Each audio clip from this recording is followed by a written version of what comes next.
Hello friends, I am Mr. Ghost, and I am here to help you today. I know, you use these videos to fall asleep. So, before that, like the video and subscribe to the channel. Also, where are you from, and what time are you watching? Now get comfortable, and relax. You'll never forget the day I first walked into that cramped house. The rent was cheap. The neighborhood looked quiet. I was sure I was getting a great deal. I had no idea what was waiting inside. I remember stepping across the threshold and smelling something damp. It wasn't strong enough to make me gag, but it never left my nose that first week. I figured it was just an old place that needed some airing out.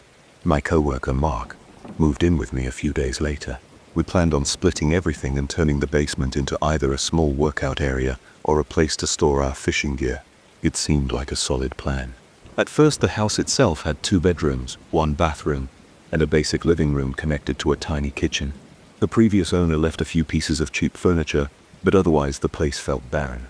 It didn't bother me, I don't have a lot of stuff, and Mark doesn't either. The basement, though, was a different story. When I opened the creaky basement door for the first time, I saw stacks of old boxes piled in every corner. Dust coated everything. The light switch at the top of the stairs made the overhead bulb flicker, giving me a brief look at the mess below. I remember sniffling from the musty odor and thinking, this is going to take a full weekend to clean. We didn't touch the basement for the first week. Mark and I both had busy schedules at work, so we let it stay as it was. We only used it once in a while to grab a box of random tools I brought from my old apartment. We had a small leak in the kitchen sink, and I needed a wrench. That was the first time I noticed something off. I had placed the wrench on top of a wooden crate near the foot of the stairs. I remember this because there wasn't much free space, and that spot seemed convenient. 10 minutes later, the wrench was gone. I thought I had misplaced it. I searched the area, lifting boxes, moving old newspapers aside. Nothing. Mark showed up behind me, asked what I was doing, and I told him. He said he hadn't touched it. We left it at that. I eventually found that wrench across the room, lying on a stack of rotted cardboard. I frowned, thinking maybe I had tossed it there without realizing. Mark said, "You're probably tired, don't worry about it." I wanted to accept that explanation, but something felt wrong. I couldn't shake the feeling that the wrench had been moved deliberately. I brushed it off as me being careless. A few nights later, Mark and I decided to start clearing out the basement. We wanted to see what was stored in those boxes and figure out how much space we had to make a little workout corner. We got home from the office around 7. We ate a quick dinner and headed downstairs. The overhead bulb kept flickering. Mark tried the switch a few times. It would turn off on its own, then turn back on. The flickering seemed almost rhythmic. I thought it might be a loose wire. We dug into the first couple of boxes. Old magazines, moldy clothes, random junk that looked like it came from yard sales filled them. We kept coughing and waving away dust particles floating in the weak light. Mark stood up at one point to flip the switch off and on again, hoping to fix the flicker. It didn't change much. That's when I felt a prickling on the back of my neck. My heart thumped a little harder. I looked over my shoulder and stared at the corner behind us. I couldn't see anything moving, but the darkness there felt heavy. I tried to tell myself it was just my imagination, but my chest tightened. I stood up, turned around, and took a couple of steps in that direction. The only sound was Mark shifting stuff around in a big cardboard box. I breathed in and tried to steady myself. I saw nothing unusual, so I went back to help Mark. We worked for about an hour. By then we had made a small pile of trash and set aside a few tools that might still be usable. Mark picked up a small hammer that looked ancient.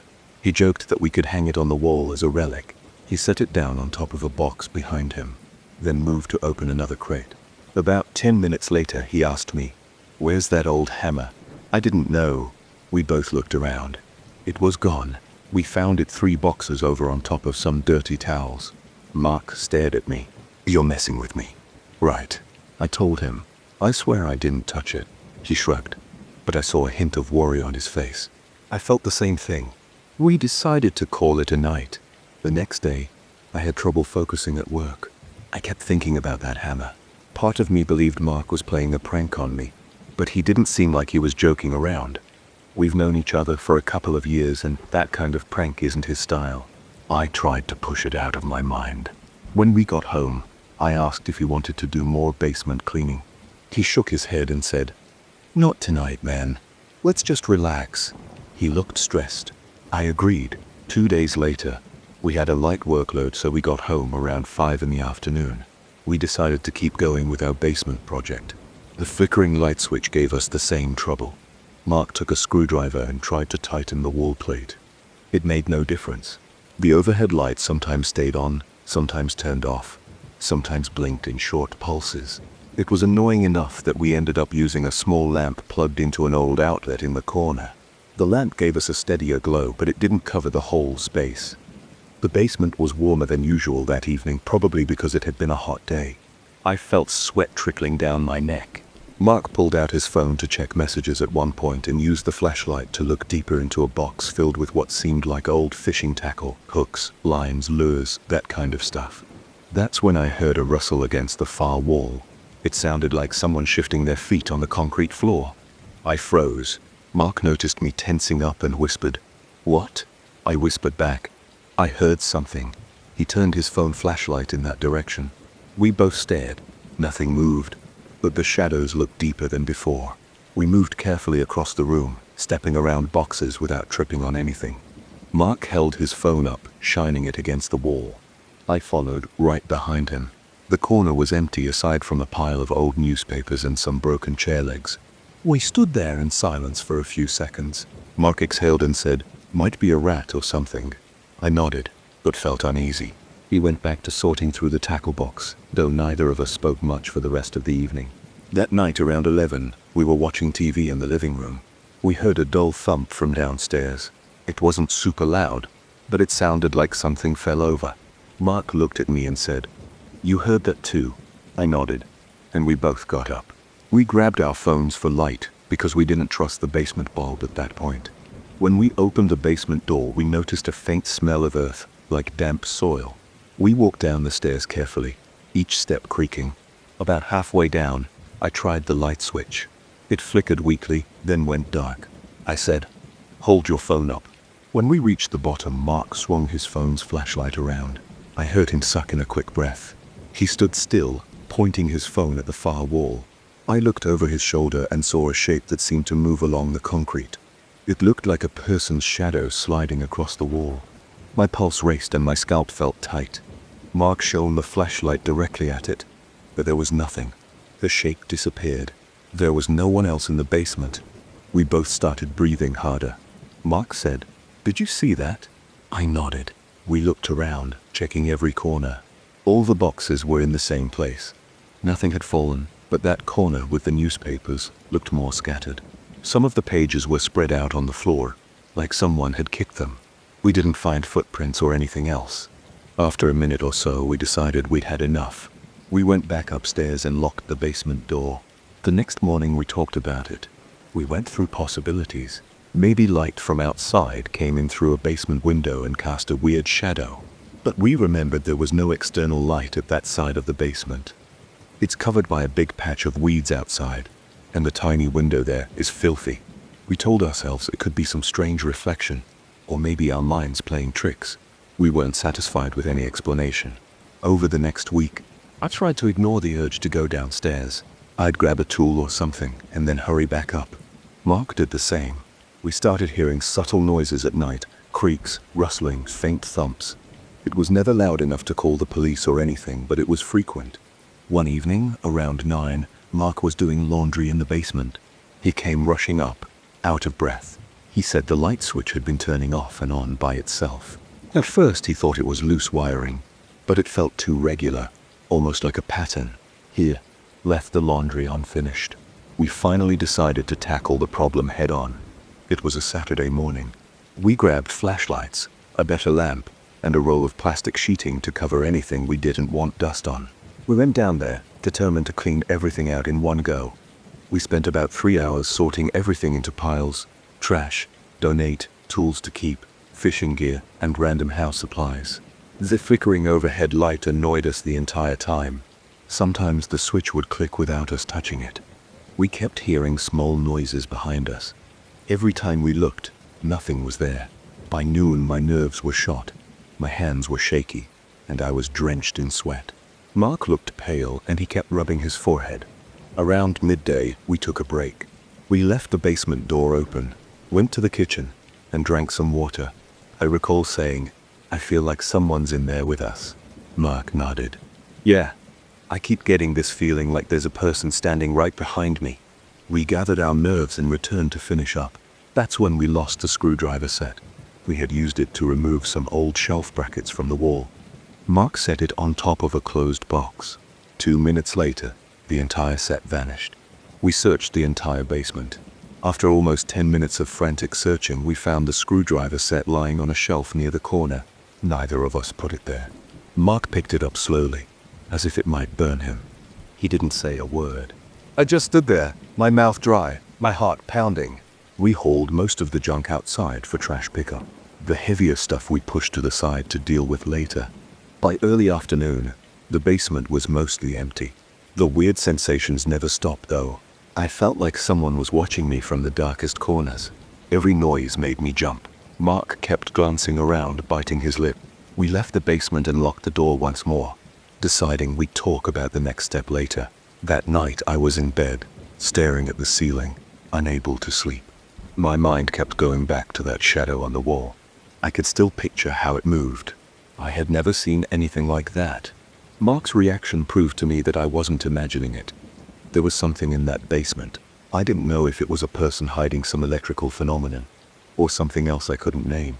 I just knew I was on edge, and I hated feeling that way in my own home. We agreed to call an electrician. A guy came out a few days later.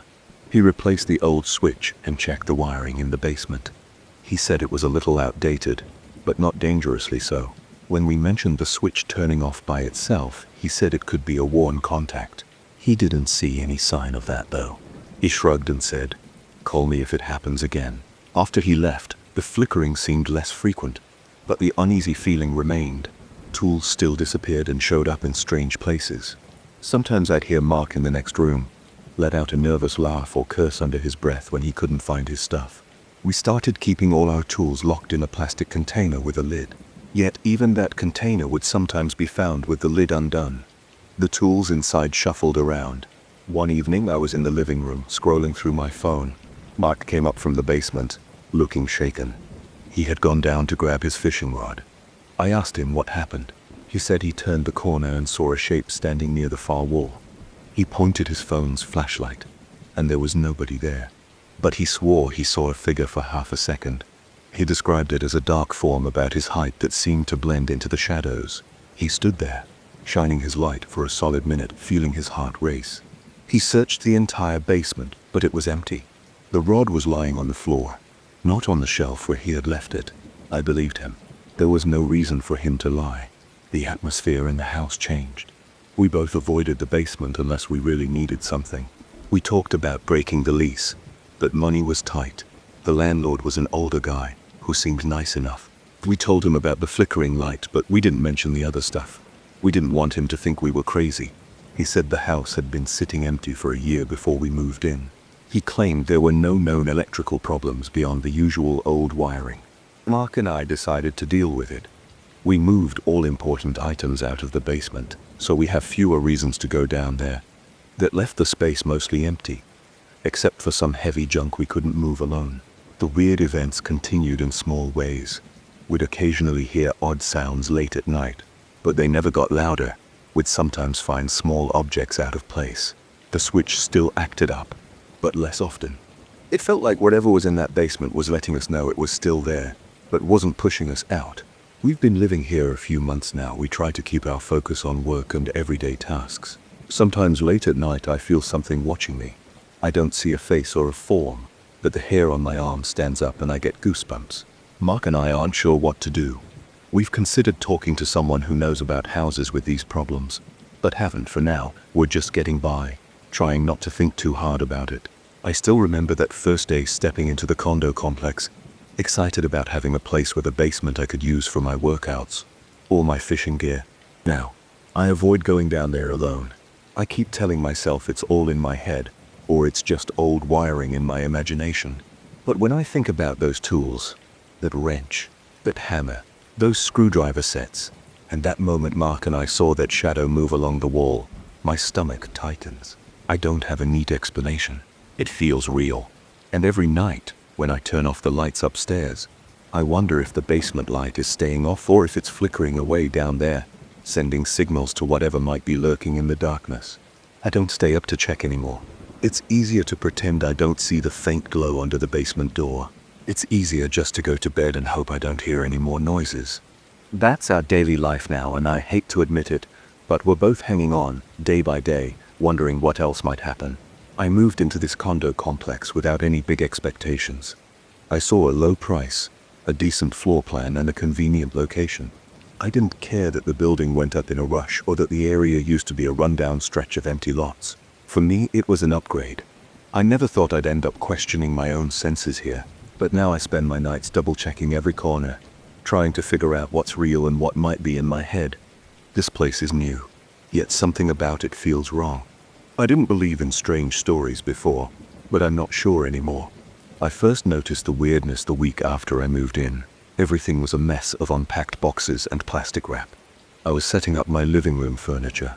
The condo smelled like fresh paint and drywall dust.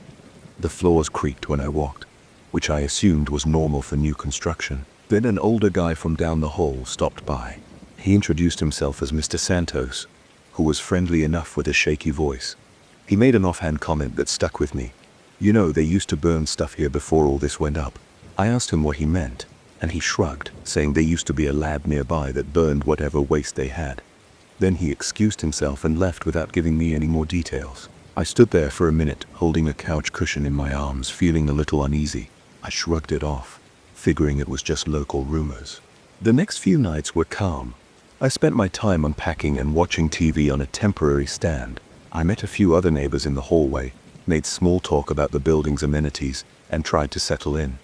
During my first weekend, I started hearing these faint sounds in my bedroom. I woke up one night at around 2 a.m. I thought I heard something under the floor. It was like a hollow knock, but it wasn't steady. I lay there, my heart pounding. The bedroom was dark, and the only light came from the digital clock on my nightstand. I held my breath and listened. I heard it again, kind of a dull thud. It came in pairs. Then it stopped. I didn't have a clue what it was. Could have been the pipes or the air ducts. I forced myself to go back to sleep, telling myself I was overreacting. The next day, I checked under the bed, tapped on the floor, and even opened the small access panels in the utility closet. I didn't see anything off. The floor looked solid, concrete topped with laminate. No sign of damage or gaps, so I ignored it. Construction noise can come from anywhere, I told myself. Probably the building settling or some leftover vibrations. A few days later, I heard something else. My walls started making a series of clicks and bangs, almost like someone was hitting a pipe in a rhythm. It was the middle of the night again. I rolled over in bed, feeling a twist in my stomach.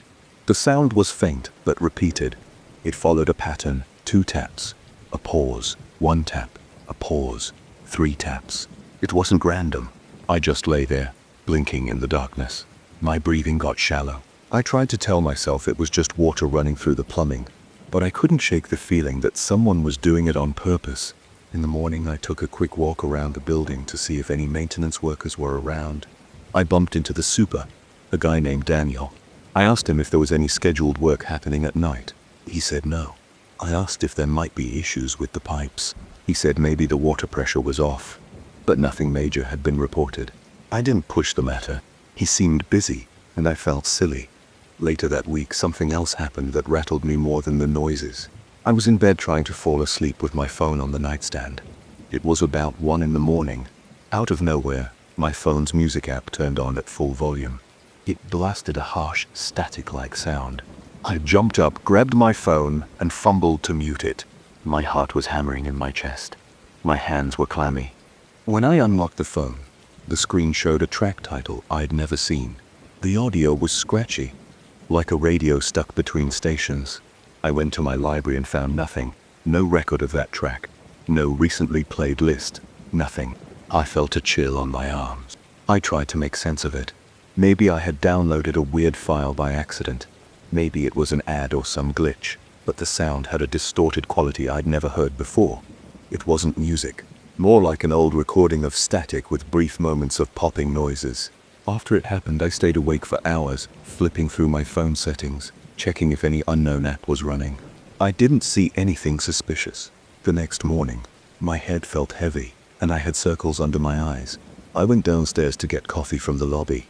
On the way, I saw Mr. Santos again. He was sorting mail. I asked him if he ever heard strange noises at night. He kind of laughed under his breath and said, "This place was built too fast. These walls hide all kinds of stuff." Then he winked and told me to take care. The following evening, the tapping started at around the same time, a few minutes after midnight. It was the same pattern of knocks and pauses. My shoulders tensed up.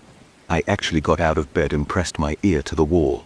The surface felt cool, and I could hear faint scraping. Then the pattern stopped. My bathroom door creaked from the slight airflow in the apartment, and I almost jumped. That's how on edge I was. I decided to walk out into the hallway. I put on a sweatshirt and slippers, grabbed my phone and left my unit. The corridor was quiet. The lights were dim. I walked toward the far end to see if any neighbor was awake. All the doors were closed and no sounds came from behind them. I didn't want to be the weird guy banging on doors to ask if they heard tapping, so I just walked back and forth for a minute. I noticed a subtle draft near the floorboards by my unit door. The building might not have been sealed well. That could explain some things, or at least that's what I wanted to believe. The next day, the super sent out a notice that some residents were complaining about minor leaks in their bathrooms. So he asked people to pay attention and report any issues. I figured that might be tied to the odd sounds in the pipes. But I also remembered that Mr. Santos told me about the place being a burn site for a lab. Something about that detail bothered me. I opened a map on my computer and searched for any historical mention of industrial sites in the region. I found a few references to a pharmaceutical facility that operated nearby decades ago, but nothing specific about incineration. The official records were vague. Time passed, and the noises continued. Every few nights, I'd wake up to those floor knocks or that rhythmic pipe tapping. Sometimes it was so faint that I questioned whether I was actually hearing it or dreaming it. My phone never did that static blast again, but there were other small glitches. One night, my flashlight app turned on by itself, lighting up the dark bedroom. Another time, my screen brightness maxed out without me touching anything. It might have been a software bug, but after the weird audio incident, every glitch felt sinister. I started to feel anxious. My chest tightened when the sun went down. I checked the clock, noticing the time creeping toward midnight, bracing for that tapping. I tried leaving a fan on to mask the noise, but I could still hear it. My sleep got worse. My appetite dropped. I spent more time staring at the walls, listening for the next odd sound. When the tapping finally came each night, my breath would catch in my throat. I'd just lie there, rigid, waiting for it to end. One Sunday afternoon, I went to the parking garage to organize my storage unit. That's a small concrete space near my car. It was dimly lit, with overhead lights that buzzed. As I rummaged through boxes, I heard a dripping sound against the concrete wall. I looked around and spotted a small wet patch. When I got closer, I smelled something chemical. It didn't smell like typical water seepage. It was a sharp, acrid odor. I knelt down to touch the liquid. It felt oily, and it clung to my fingers. I wiped them on a rag and backed away. I wasn't about to start messing with suspicious chemicals. I reported the leak to the super, who said he'd look into it, but his expression suggested either that I was paranoid or that it was nothing more than runoff from a car. I tried to push the incident out of my mind. Over the next couple of weeks, I noticed that the tapping in my pipes became more sporadic. It didn't happen every night, but sometimes I'd catch a single knock that felt like a reminder. The floor thumping in my bedroom also seemed less frequent, but it still jolted me awake whenever it happened. I almost preferred the nightly consistency. The randomness messed with my head.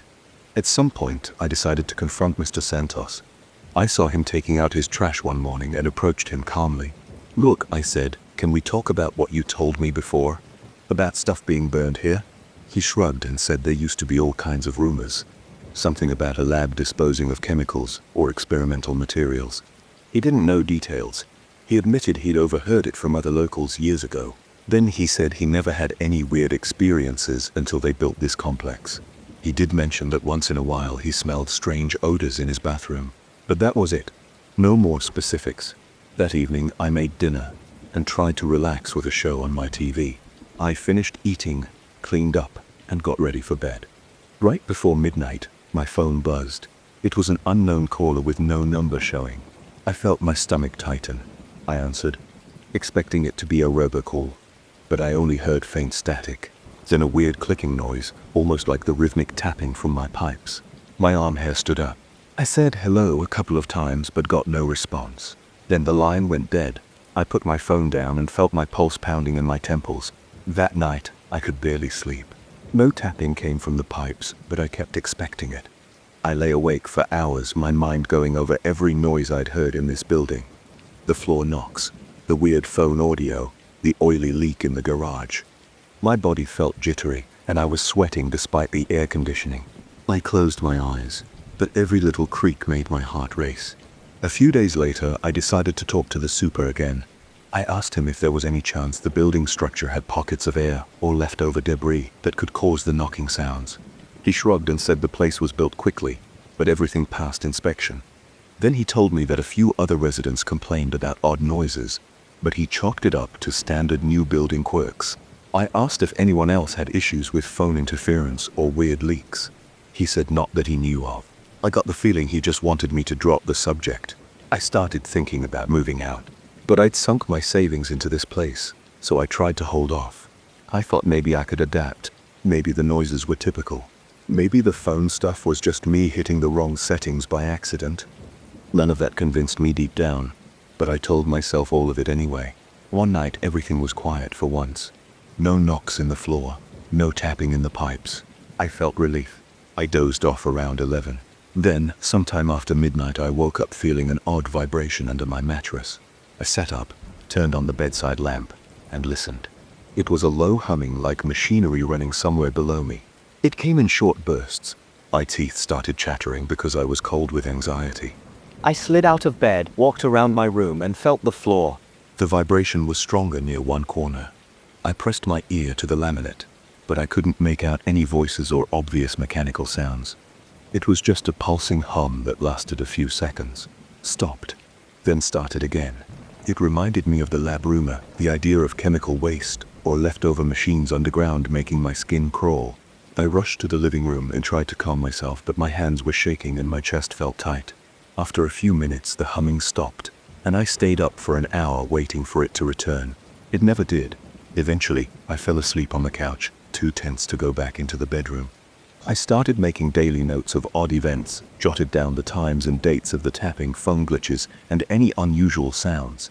The pattern was inconsistent, mostly happening after midnight. Some nights nothing. Other nights multiple incidents. The building looked normal. Bright hallways, normal neighbors, management that kept the place generally clean. It was just these random unexplained moments that filled me with dread. I haven't left yet. I'm trying to decide what to do. I still hear the knock sometimes. I still jump when my phone screen lights up by itself. I still think about that chemical smell in the garage. No one's died, and there are no screaming ghosts in the hallway. But my nerves are shot. My body tenses up when I hear the slightest noise in the walls.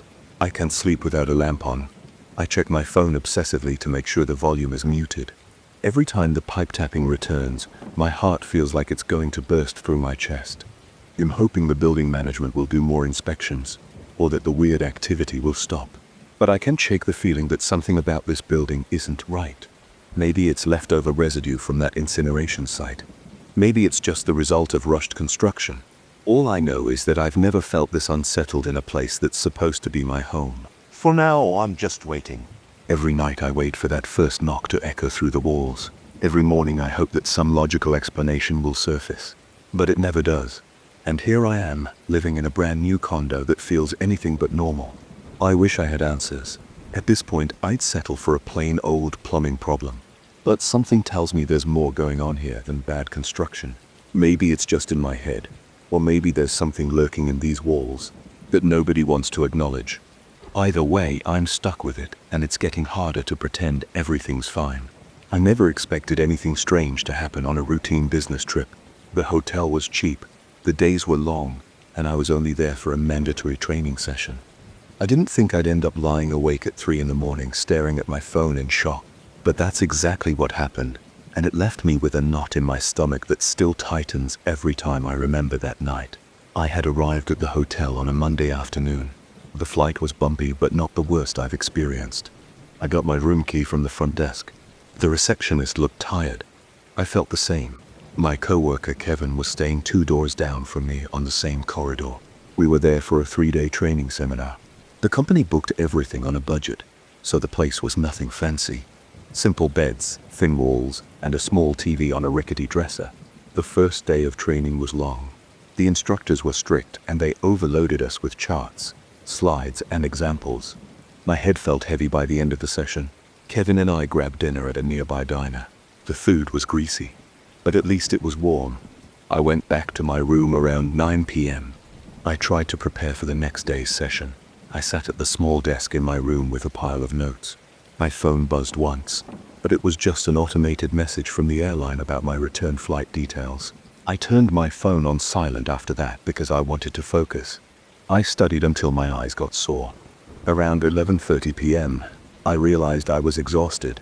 I shuffled over to the bed, checked the alarm, and made sure I'd set it for 6 a.m. Then I set my phone face down on the nightstand. The mattress was lumpy, and the pillow was too soft. But I fell asleep anyway.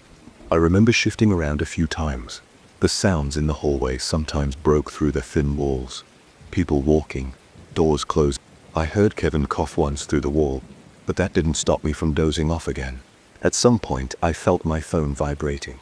The noise wasn't too loud, but the vibration rattled on the wooden nightstand. My eyes opened. The alarm clock next to the bed said 3:00 a.m. in its dull red glow. I couldn't believe my phone was ringing that late. My first thought was that maybe my family was calling with an emergency. That shot a surge of adrenaline through me. I reached for the phone, and before I even answered, I saw something that stopped me in my tracks. The caller ID showed my own number. I stared at the screen for a few seconds. I couldn't process it. My heart thumped in my chest. My mind raced with possibilities. A glitch, a spoof, some kind of weird error with the service. But at 3 in the morning I wasn't thinking straight. I just pressed the green button to answer, my hand shaking a bit. When I lifted the phone to my ear, I heard muffled sounds. It was like someone trying to speak through water. It made my skin crawl. I kept listening, and then I caught a faint tone that reminded me of my own voice. It didn't sound normal. It was distorted and had this desperate edge. The voice kept repeating my name over and over, like it was searching for help. I sat up in bed, my heart pounding. A trickle of sweat ran down the side of my face. My hand was cold, and my breath caught in my throat. I forced myself to say something. "Who is this?" I said, trying to keep my voice steady. The only answer was a hiss of static, and then the line went dead. I pulled the phone away from my ear and looked at the screen. The call had ended. My heart was still racing, and I was confused. My phone's recent calls list didn't show anything at all. There was no entry for the last incoming call. It was as if nothing had happened. I stared at the screen for a few seconds, trying to figure out if I was dreaming. I decided I wasn't dreaming. I was wide awake. The dim lamp above the desk was still on, and I could see every detail of the room. The scratchy comforter on my bed, the small suitcase on the floor, the stack of notes on the desk. It all felt real. I could still feel the slight dampness on my palm where I'd gripped the phone. My body felt tense, my jaw was clenched, and my neck felt stiff. I told myself it might have been a prank or some weird glitch. That didn't explain the voice, though. I know my own voice well enough to recognize it, even if it's distorted. Something about the tone and the way my name was said freaked me out. I sat there for about 15 minutes staring at the phone, occasionally flipping through the call log to see if the entry would appear. It never did. At one point, I looked out into the hallway through the peephole in my door. Nobody was outside. The corridor light was flickering a bit, but there was no sign of movement. Eventually, I grabbed a bottle of water from my suitcase and gulped some down, trying to calm my nerves. The water felt cool, and it cleared my head just a little. I thought about knocking on Kevin's door, but it was too late, and I didn't want to scare him or seem irrational. I also figured he'd be asleep, and maybe it was just a one-time glitch that wouldn't happen again. I turned on the TV to see if that would distract me. The channels were mostly infomercials or reruns. I tried to watch a show, but I couldn't focus. My ears kept tuning in to every little sound in the hallway. I heard the elevator ding at one point, but there were no voices. I tried to go back to sleep around 4 a.m. I lay there, my phone on silent mode. The ringer volume was turned off. I couldn't shake the feeling of dread. Every time I closed my eyes, I replayed that muffled voice. The memory made my heart skip a beat. My muscles were tight and my head pounded. I drifted in and out of a restless sleep until my alarm buzzed at 6. When I got up, I felt groggy and on edge. I dragged myself into the shower, letting the water run hot. My mind kept going back to the call. That frustration built up. I wanted an explanation. I wanted something logical to make it all go away. After getting dressed, I stepped out into the hallway and saw Kevin leaving his room. He looked better rested than me, but still a bit annoyed at having to wake up early. While we walked to the lobby, I asked him if anyone had come knocking on his door in the middle of the night, or if he heard anything weird. He said no. He asked why I was asking. I told him I got a strange call at 3. I didn't go into detail at first. I just said it was a weird call. He shrugged and said, maybe it was a wrong number. He was more focused on getting coffee. At breakfast, in the small hotel dining area, I decided to explain more. I said the call appeared to come from my own phone number. Kevin sat down his coffee cup and looked at me like I was joking. I assured him I wasn't making it up. He suggested it might be a phone company glitch or a spoofed call. I nodded. Then I mentioned the voice, how it sounded like someone trying to speak underwater, and how it seemed to be calling my name. Kevin's face changed from skeptical to uneasy. He asked if I was messing with him, and I said I wasn't. When we arrived at the training room, I tried to shift my focus to the lectures. The trainer droned on about compliance procedures and data management. My eyes felt heavy. I was exhausted, but I kept thinking about that voice. Sometimes I glanced at my phone, half expecting another call. It never came. I kept checking the call logs again whenever we had breaks, but there was nothing new. During our lunch break, Kevin and I talked more. He suggested we check with the hotel's front desk about any calls that might have been transferred to my room, though it wouldn't explain why my own number showed up. We asked the front desk clerk if any calls came in from my room last night. The clerk shook his head. He said their system logs all calls, and he didn't see any entries from my room after 10 p.m. That didn't help. The rest of the afternoon was a blur. The training ended around 5. I ate dinner with Kevin at the same diner. We didn't talk about the call much because it was making me uneasy and Kevin seemed uncomfortable with the subject. After dinner, we went back to our rooms. I stood in the hallway for a while looking at my door, wondering if I'd be able to sleep. Part of me wanted to stay up all night and see if something else would happen. Another part just wanted sleep and forget everything. I walked into my room, closed the door, and turned on all the lights. I sat on the bed, scrolled through my phone's settings looking for anything that might have been tampered with. Everything looked normal. Eventually, I called my own number from the hotel room phone just to see if that triggered anything. It rang as usual, then went to voicemail. I hung up. My phone showed a missed call from the hotel phone's number. That was normal. There was no echo call from my own number. No weird voice. I stayed up until midnight again, studying for the next day. My eyes were burning and I felt jumpy at every little sound. The air conditioner kicked on with a loud thud, and I nearly jumped out of the chair. I decided to turn off the overhead light and keep only the lamp on. My phone was on silent again, but I left it face up so I could see the screen if it lit up. I must have fallen asleep around 1 a.m. This time I slept through until my alarm woke me at 6. No calls, no strange sounds. I turned off the alarm and noticed my phone's battery was nearly dead, even though it had been at 50% before I went to sleep. That was odd. I grabbed my charger and plugged it in. My heart started pounding again as I realized there might have been something that happened during the night that I missed. But I checked the call logs. Nothing.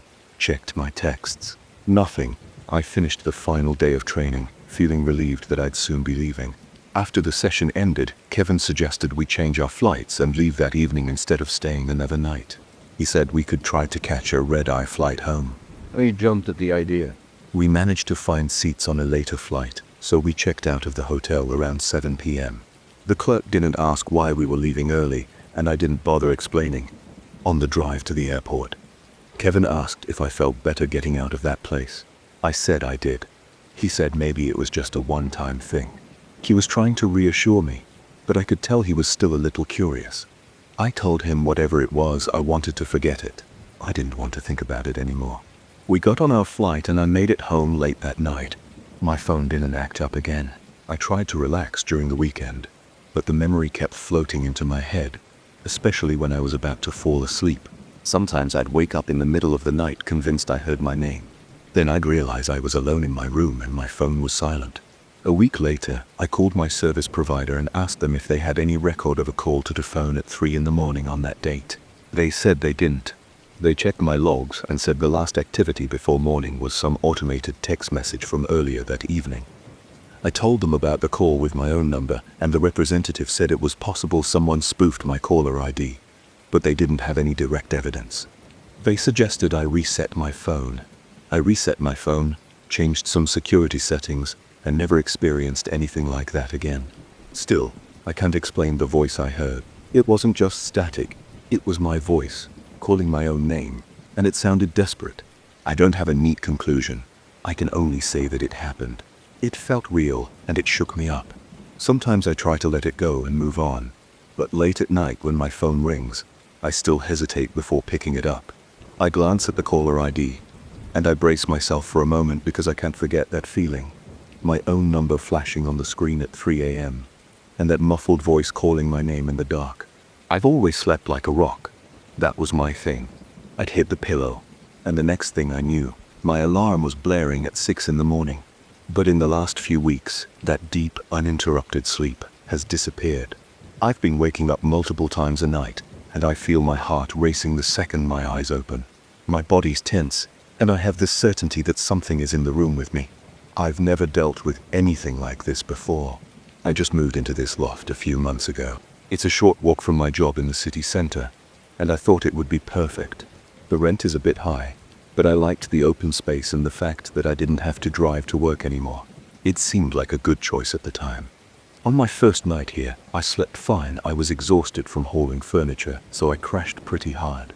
The next night, I woke up around 3 in the morning. I remember checking my phone and feeling irritated. I had no clue why I was awake.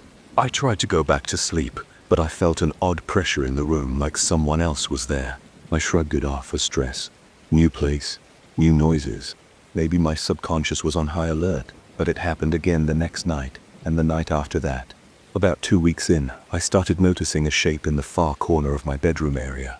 My loft is basically one big open space with a semi-partition for the bedroom, but the corners are still pretty dark at night. Sometimes in the haze of half-sleep, I'd catch sight of a tall, dark silhouette. I'd squint. Trying to make sense of it, it looked like a person standing there silent and still, but with no features. I couldn't see a face or even the outline of clothes, just a dark, vaguely human shape. I'd blink, and sometimes it would fade. Other times it stayed until my eyes adjusted, and then I'd convince myself it was just a shadow from the street lamp outside. The worst night so far happened about a week ago. I woke up because I felt the bed sink at the foot, like someone had just perched on the edge. I froze. My heart pounded so loudly that I could hear my pulse in my ears. I wanted to lunge for the light switch on the nightstand, but I couldn't make myself move. My mind was stuck. I kept thinking, there's no one here. There's no way. I had locked the door. The windows are shut. But the feeling of weight on the bed was so clear. Finally, I managed to flick on the lamp. As soon as the light filled the room, the pressure was gone. Nobody was there. I rushed to check the locked door. It was still locked, and the chain was in place. The windows were also locked. Everything was secure. I stood there in my boxers, breathing hard, trying to calm down. My hands shook, and I realized I had goosebumps all over my arms. After that, I couldn't get back to sleep. I started doing little checks every evening. I'd come home from work, turn on a few lights, look around for any signs of forced entry. I'd test the locks, just to be sure. Sometimes I'd even push on the windows to see if they were loose or if anyone could pry them open. No issues. Everything was normal. But the feeling of being watched was constant once the sun set. I'd sit on my couch trying to relax with a late dinner, but I'd catch myself glancing over at the bedroom area every few seconds. My breathing would turn shallow, and my mouth felt dry. I'd crack open a beer or two, hoping it would take the edge off. I started sleeping with the TV on. I'd mute it and leave it on some random channel. The low light from the screen made the space feel less empty. But then weird things started happening with the TV. A few times I woke up to static.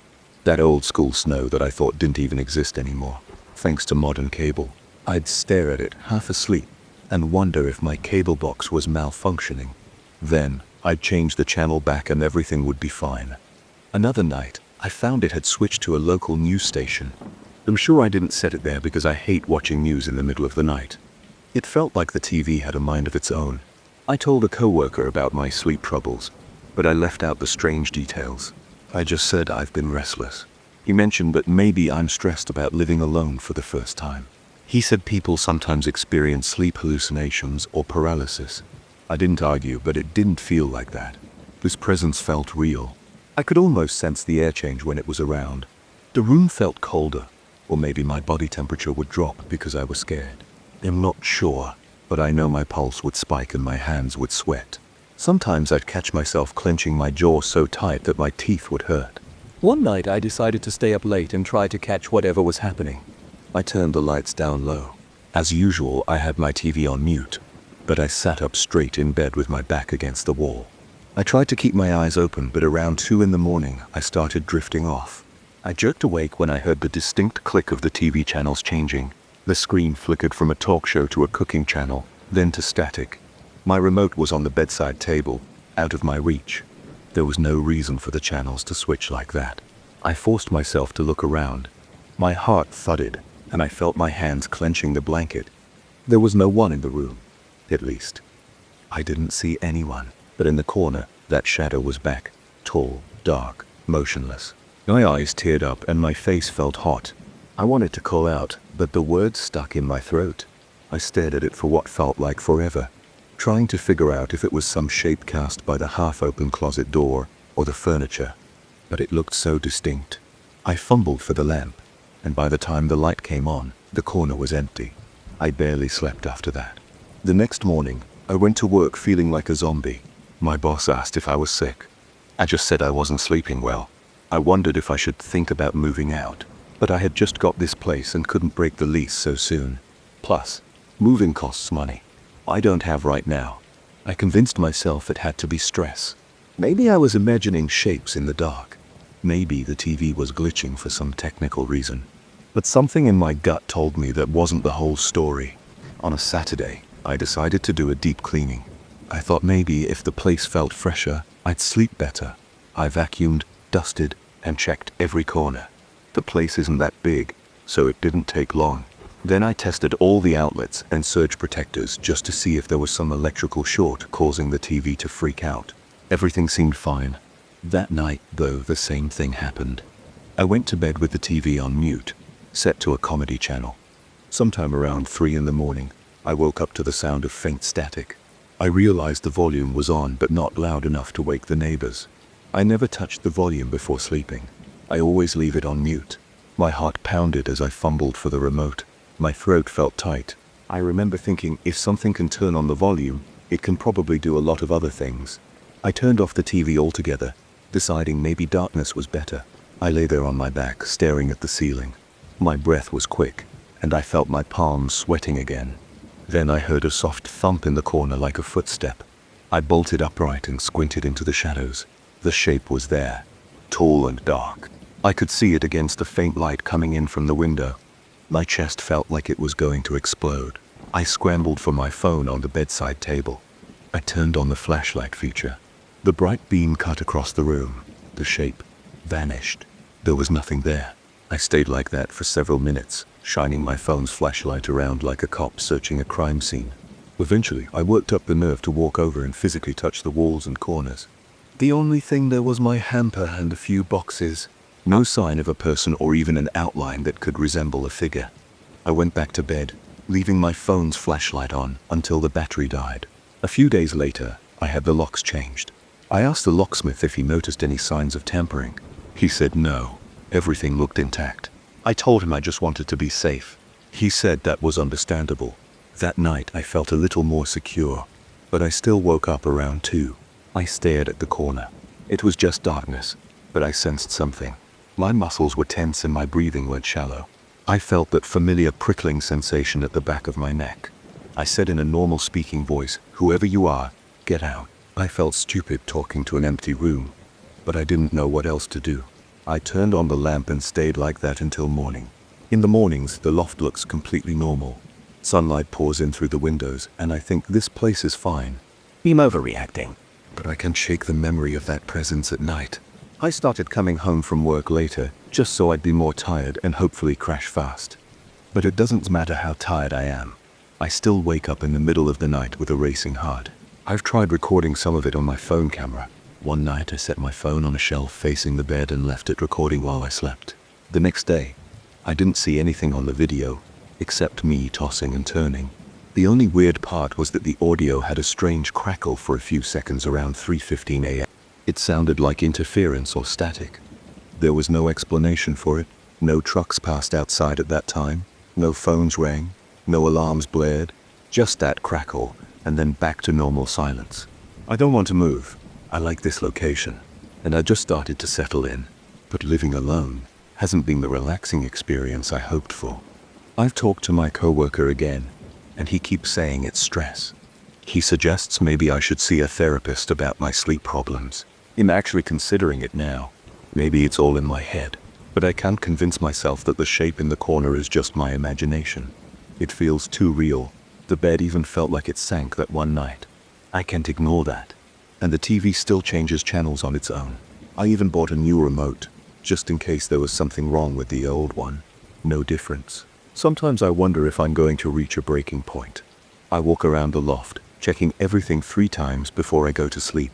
Windows, door locks, even the little hallway closet. It's become a ritual. Then I climb into bed, turn on the TV, mute it, and tell myself I'm fine. But deep down, I know I'm not fine. I'm exhausted. I feel edgy at work. I'm jumpy with every small noise. I've caught myself flinching when a coworker taps me on the shoulder. I'm always on high alert. Last night was another rough one. I woke up to the distinct feeling that someone was standing right by my bed, near my head. I kept my eyes shut, thinking if I didn't look, maybe it would go away. I could hear my heartbeat pounding in my ears, and my breathing sounded loud. My skin felt cold, and my stomach churned. After a few seconds, I forced my eyes open. I looked up. The space was empty, but I felt that presence lingering. I reached over and clicked on the lamp. The faint glow lit up the area around me, but it didn't do much for the far side of the loft. I stayed awake, clenching my teeth, waiting for dawn. I'm at the point where I'm not sure what to believe. Maybe this is all in my head and I need professional help. Or maybe there's something in this loft that isn't leaving me alone. I've read enough online forums to know that people experience strange things when they're under a lot of pressure. But I've also seen posts about weird occurrences that nobody can explain. Right now, I can only say that every night I see or feel something, and every night I'm too scared to sleep properly. The loft feels smaller and smaller, and my own home doesn't feel safe anymore. I don't know what my next step is. I could break the lease, but that might not solve anything if the problem is me. If it's stress or some mental glitch, it might follow me wherever I go. On the other hand, I don't want to spend another 3 months feeling like there's a silent figure looming over my bed. I hate feeling helpless. I'm not used to being scared in my own place. I'm used to sleeping like a log, waking up rested, and heading to work like anyone else. Now I'm just a restless mess, jumping at shadows and triple-checking locks. That's where things stand. Every night I go to bed hoping for peace, but every night I wake up feeling that presence, seeing that shape or hearing the TV switch itself to static. I wish I could say I found a solution, but I haven't. I just keep pushing through my days, tired and uneasy, wondering if tonight will be the night it finally stops. If it ever stops at all. I still remember the exact moment when I noticed something felt off about that mountain range. It wasn't the usual excitement of a new trek or the roughness of the terrain. It was this heavy vibe in the air that made my skin prickle. My group and I had explored plenty of places before, but something about this area seemed uninviting. It wasn't a matter of difficulty or altitude. It was just a strange feeling that crept over me when we set foot there. I pushed the thought aside, telling myself it was just nerves. Now, looking back, I realized that I should have paid more attention to that first instinct. We started out early in the morning. There were 6 of us. We were all used to the typical routine. We checked our gear, loaded our packs, and headed into the trails. The path was overgrown in some places, and there were no signs pointing the way. The region was barely on any map. We had heard rumors of a nice waterfall and some untouched spots where the view stretched on for miles. Our plan was to spend 3 nights out there, maybe more if we found good trails. We carried enough food, water filters, and all the usual stuff. It felt like any other trip, except for that nagging heaviness in the back of my mind. We reached an old shelter by late afternoon. It was a simple structure, basically some logs stacked together to create walls with a half-rotten wooden door and a leaky tin roof. The place had no electricity. We relied on lanterns and headlamps. We had a couple of small propane stoves, but we mostly planned to use the fire pit out front. The surrounding forest felt thick, but not in a comforting way. The trees grew close, and the underbrush formed a dense layer that was hard to navigate. Still, we settled in. We stashed our gear in corners and spread our sleeping bags out on the rough wooden floor. The day passed normally. We collected water from the stream nearby, boiled some for drinking, and just hung around sharing snacks. The second day began without any real drama. We woke up, ate a quick breakfast, and set out to explore a ridge half a mile north. The trail was steep in places and muddy in others. We had to hack through some branches just to keep moving. Nothing unusual showed up besides a few scattered animal tracks we couldn't identify clearly. We saw a couple of deer in the distance, but that was it. We made our way back before nightfall because it felt unwise to get lost in an unknown area with no clear landmarks. That night I was sitting by the fire outside talking with a friend named Marcus. We were discussing the strange vibe we both sensed, though we couldn't put our fingers on it. The air felt heavier as the sun went down. You know how sometimes you get a chill on your arms even if it's not that cold? That was happening to me. I tried to brush it off. Then, around 8 or 9 in the evening, someone realized we were running low on firewood. I volunteered to go get more because I wanted something to do. Marcus said he'd come with me. We grabbed our headlamps and set out toward the stream where we knew there was plenty of dead wood. Walking at night in a forest always feels a bit strange. The sounds change, and your mind can play tricks on you. We kept our lamps pointed at the ground while scanning left and right for good pieces of wood. The air smelled damp, but not unpleasant.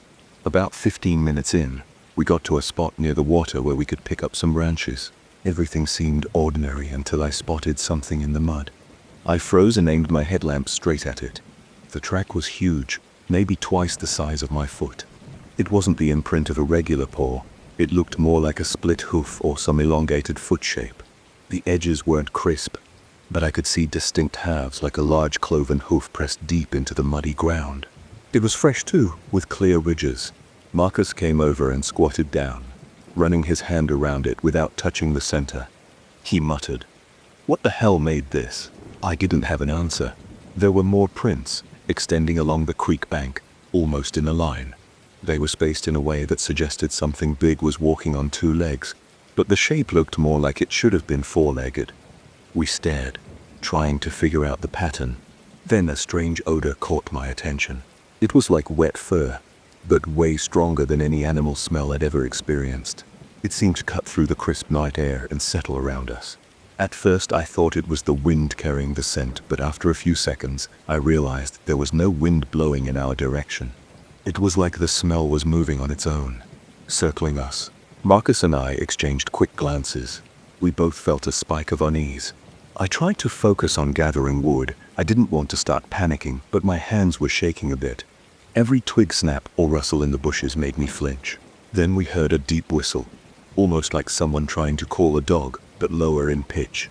It had a kind of drawn-out quality that made my chest tighten. We both stopped moving. I could feel my heartbeat pounding in my ears. My palms started sweating even though the night was cool. We stood there listening. At that moment, I heard a rustling in the nearby brush.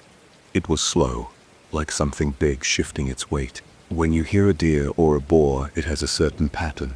This was different. It sounded more deliberate, like a thing trying to remain hidden but still curious. The smell lingered, and the sound of that whistle faded, but didn't vanish completely. It was like I could still feel its vibration in the air. Marcus whispered, "Let's go." I didn't argue. We grabbed what wood we had and started back to the shelter at a faster pace than usual. My headlamp bounced around, illuminating tree trunks and undergrowth in shaky beams. The forest seemed darker than before, and the noises all around felt louder than usual. Twigs snapping, leaves crunching under our boots. I kept looking over my shoulder, half expecting to see something following us. Each time I turned around, my light only revealed trees and shrubs. But that smell was inescapable, like it was attached to us. We got back to the shelter in record time, stumbling over roots and rocks. When we arrived, a couple of people noticed our expressions and asked what happened. We described the tracks and the strange sound. Some of our friends laughed nervously, saying it was probably a wild boar or maybe a large deer. Nobody had a concrete explanation for the track shape though. We tried to settle our nerves by sitting around the fire. Someone told a story about a weird sighting they once had in another forest, but it was more of a go. The tension in the air was real though. We eventually turned in for the night. The shelter didn't have locks on the door, but we secured it with a wooden bar that fit across the frame. I rolled out my sleeping bag in a corner near a window. The wind, if there was any, had died down. The night was quiet, except for occasional crackling from the embers outside. I lay there, my heart still racing, hoping the feeling would pass. I woke up when it was still dark, maybe around 3 or 4 in the morning. Something had disturbed me. My initial thought was that I needed to use the bathroom, but then I heard a faint crunching sound outside. It was like footsteps, slow and irregular, circling the shelter. I held my breath. My mind raced, imagining someone or something creeping around out there. The sound continued for a while, then stopped. I waited, but eventually my eyes grew heavy again. I drifted back to sleep against my better judgment. When dawn finally came, I got up before most of the others. I wanted to see if there was any sign outside.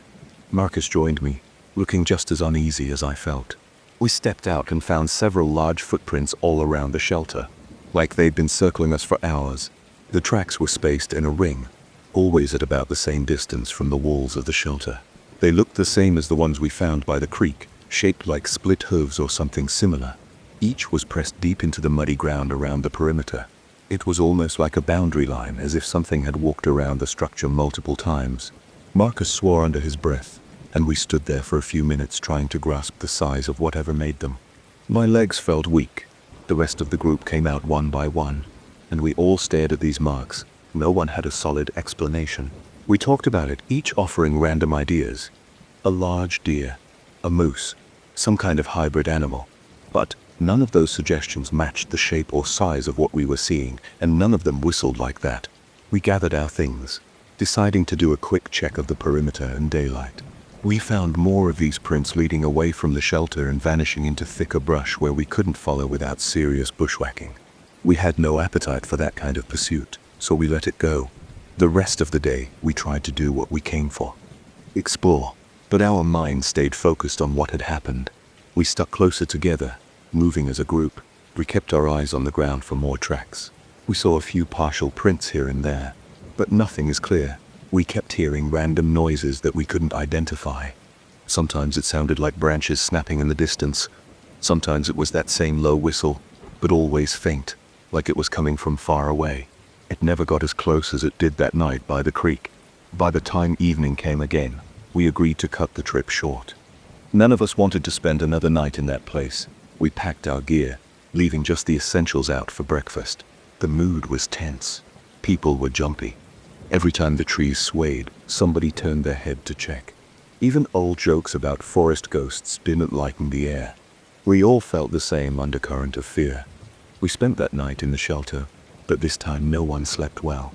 We took turns keeping watch, shining our flashlights around, straining our ears for any sound outside. A few times I heard soft movements, but they didn't last. Around midnight, that wet first smell came back, drifting through the cracks in the walls. It lingered for maybe 30 minutes before fading. My eyes watered from trying to stay awake and alert. At sunrise, we got out of there. We left behind whatever was lurking in that forest. As we hiked back, some of us kept looking over our shoulders, expecting to see tracks right behind us. But we never found any on the trail leading away from the shelter. The feeling of being watched didn't fade until we were well out of the area. When we finally reached our vehicles, a sense of relief washed over me. The others felt it too. We talked about what happened, trying to decide whether we should report it to local authorities or park rangers. In the end, we mentioned it to a ranger at a nearby station, but we had no solid proof other than the photos of the tracks. He didn't seem too alarmed, just saying it might have been a large wild boar or something else. We left it at that. None of us felt satisfied with that explanation. I don't know if what we encountered was a regular animal or something else. The prints, The deep whistle and the way it circled the shelter at night still send a chill through me when I think about it. I've been on a lot of treks, but I've never felt that level of tension. Even months later, I can't shake the memory of that wet fur smell surrounding me in the dark. Sometimes late at night, I recall the shape of those tracks and feel my heart thump a little harder. That's all I can say for sure. Something was out there, and it was bigger than anything I've personally seen in the wild. It had a presence that didn't feel normal. Maybe it was just a rare animal defending its territory. Maybe it was something else. Whatever the truth might be, that trip taught me to pay attention to my gut. The forest holds things we don't always understand, and sometimes it's best to keep moving and not look back too long. I never expected a worn-down meeting hall to make me question what I knew about old buildings. I started the restoration project thinking it would be straightforward.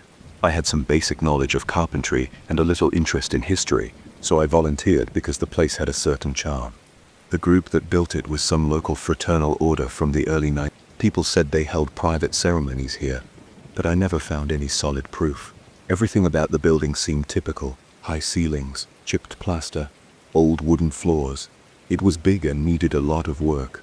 Over time, it became clear that the building had hidden corners and locked rooms that hadn't been touched in decades. I felt curious about what might be left behind. During the day, the place felt normal, although dusty. I usually worked with a small team to patch walls, replace broken tiles, and try to keep the structure from collapsing. The outside was impressive, with tall columns and an arched entrance. Inside, it was darker and smelled of old wood and mold. We spent most of our time bringing in new materials and hauling out debris. Most people on the team went home by sunset. The electrical system was old, so the lights were unreliable. Only a few parts of the building had modern lighting, which is why I stayed late one evening to sort through some old items in the basement and figure out what could be salvaged or documented. The basement was cramped, filled with shelves of dusty boxes and wooden crates. There were old chairs stacked in corners, a few rotting tables and a broken podium. I remember there being a single light bulb hanging from the ceiling, but it didn't cover the entire area. I had a flashlight with me to see the far edges of the room. I felt fine at first, just tired from a long day. I was making my way through some boxes of papers and photos. Some were official documents from the group that used to meet here. Some were minutes from their meetings, some were receipts for building supplies, and a few were just personal letters. I thought I'd be alone down there for about an hour, maybe two. At first, I didn't hear anything unusual. The basement was quiet. The only sounds were my footsteps on the concrete floor, and an occasional drip of water from a pipe somewhere in the walls. After about an hour, I noticed a small wooden door on the far side of the basement. I remembered it being locked. Earlier that day, I had tested the knob out of curiosity, and it didn't budge. But now the door stood slightly open, almost inviting me to look inside. I felt a pinch of discomfort in my stomach. I tried to tell myself it was just an old door that had somehow come loose. Maybe the lock was broken, or maybe the wood had warped. Still, it felt strange. I walked over and pushed the door all the way open. Beyond it, I saw a narrow corridor that definitely wasn't on the current floor plan. We had old blueprints spread out upstairs, and I never saw any mention of an extra corridor or room in this area. The hallway inside was dark, so I grabbed my flashlight. It cut through the darkness, but only a few feet ahead. Everything beyond was shadowy and tight. The walls were made of old brick, which smelled damp, like earth and stale air. I wanted to see what was there, so I stepped inside. The corridor was colder than the basement. It didn't make sense because it was summer, and the rest of the basement felt stuffy. My skin prickled. I could see my breath if I exhaled heavily. I tried to ignore the chill and kept moving forward. I assumed it might lead to a sealed-off storage area, or maybe an old set of stairs. The corridor stretched on for several yards, then turned sharply to the right. I kept going. My heart was pounding a bit harder now, but I didn't feel threatened, just uneasy. The floor was a mix of dirt and cracked concrete. I had to watch my step to avoid tripping on loose stones. My flashlight flickered once or twice, probably from low batteries. When I reached the end, I found a small room with a single wooden table and chair. The room smelled of old books. There were empty shelves along one wall and a few scattered papers on the floor. The table had some candle wax on it, as if someone used candles here a long time ago. I tried to read a few of the papers, but the writing was faded. Some had symbols or markings that I didn't recognize right away. That's when I heard a low sound. It was a kind of murmur like someone talking under their breath. I froze and held my breath for a moment. I stayed quiet, waiting to hear it again. It happened once more. Definitely a voice, but it was muffled and hard to place. I looked around, but the flashlight showed nothing but old brick and cobwebs. My chest felt tight, and my heart thudded against my ribs. I kept thinking that maybe someone else was down here, some other volunteer or an intruder, but I hadn't seen any sign of another person. I decided to head back. I didn't like being down there alone, especially if someone might be hiding in the shadows. I turned around and walked quickly back toward the narrow corridor. My legs felt shaky. I was taking short breaths, trying to keep calm but failing. When I got to the corridor's entrance, I noticed the door I had come through was closed. I remembered leaving it wide open. I tried the knob and it didn't move. It felt stuck or locked. My pulse spiked. I pulled harder. The door rattled but didn't open. I started to feel a wave of panic in my stomach. I told myself maybe it jammed because of the damp wood. I tried putting my shoulder into it. The wood creaked, but it stayed shut. I pounded on the door though. I knew no one was upstairs to hear me. The walls muffled everything. I backed away and scanned the corridor for another exit. The walls looked solid. I saw no other doors or vents. The floor was uneven. I thought about calling someone on my phone, but I realized I had left it charging upstairs in the main hall. I cursed myself for being careless. I was alone with a dim flashlight and a door that wouldn't open. I stood still for a few moments, trying to think straight. My hands were damp with sweat, and my throat felt dry. I clenched and unclenched my fists to steady myself. I walked back toward the small room, thinking there might be another hidden passage or a window. It was hard to concentrate because I kept feeling that cold air pressing against me. In the room, I moved the chair aside and crouched down to look under the table. I saw some boxes that were rotting away. I opened one and found old notebooks. The pages were brittle, and the covers were discolored. A few pages had writing in a language I didn't understand. I shuffled through them, hoping for clues or even a key. The candle wax and the arrangement of the table suggested people used to meet in this tiny room. I wondered why anyone would meet in such a cramped space. I heard that murmur again. It sounded closer. I gripped the flashlight tight and scanned the corners of the room. Nothing. The walls were blank except for the shelves. I aimed the flashlight at the ceiling and saw old beams with spider webs hanging. No sign of an opening there. I tried to control my breathing. I felt an urge to shout, but I didn't want to draw attention to myself. I wasn't sure if the voice belonged to someone who meant me harm. I walked to the far corner and found a narrow gap in the bricks. It looked like someone had tried to patch it from the other side. I pressed my ear to it and heard a faint draft. The air felt cooler there, as if there was some space or passage on the other side. I pushed at the bricks, but they were solidly in place. I used the metal handle of the flashlight to tap them, hoping they might loosen. No luck. I went back to the corridor to try the door again. I pulled, pushed, and banged on it. My arms felt tired and my shoulder began to ache.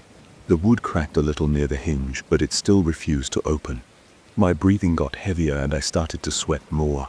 I realized I might be stuck here for a long time unless I found a different way out. That's when I decided to check every inch of the corridor walls. I walked slowly, running my free hand along the brick and mortar. I felt dampness and rough edges. My flashlight revealed the texture of old cement patches. In a few spots, the bricks looked newer. It occurred to me that parts of this corridor might have been sealed or altered after the original construction. I paused when I saw a small iron ring set into the wall about waist high. It was half hidden behind some debris. I tugged on it. At first, it didn't move much. I put all my weight into it and it shifted slightly. I kept pulling and eventually heard a scraping sound. A section of the wall next to the ring seemed to shift a fraction of an inch. I felt a burst of hope.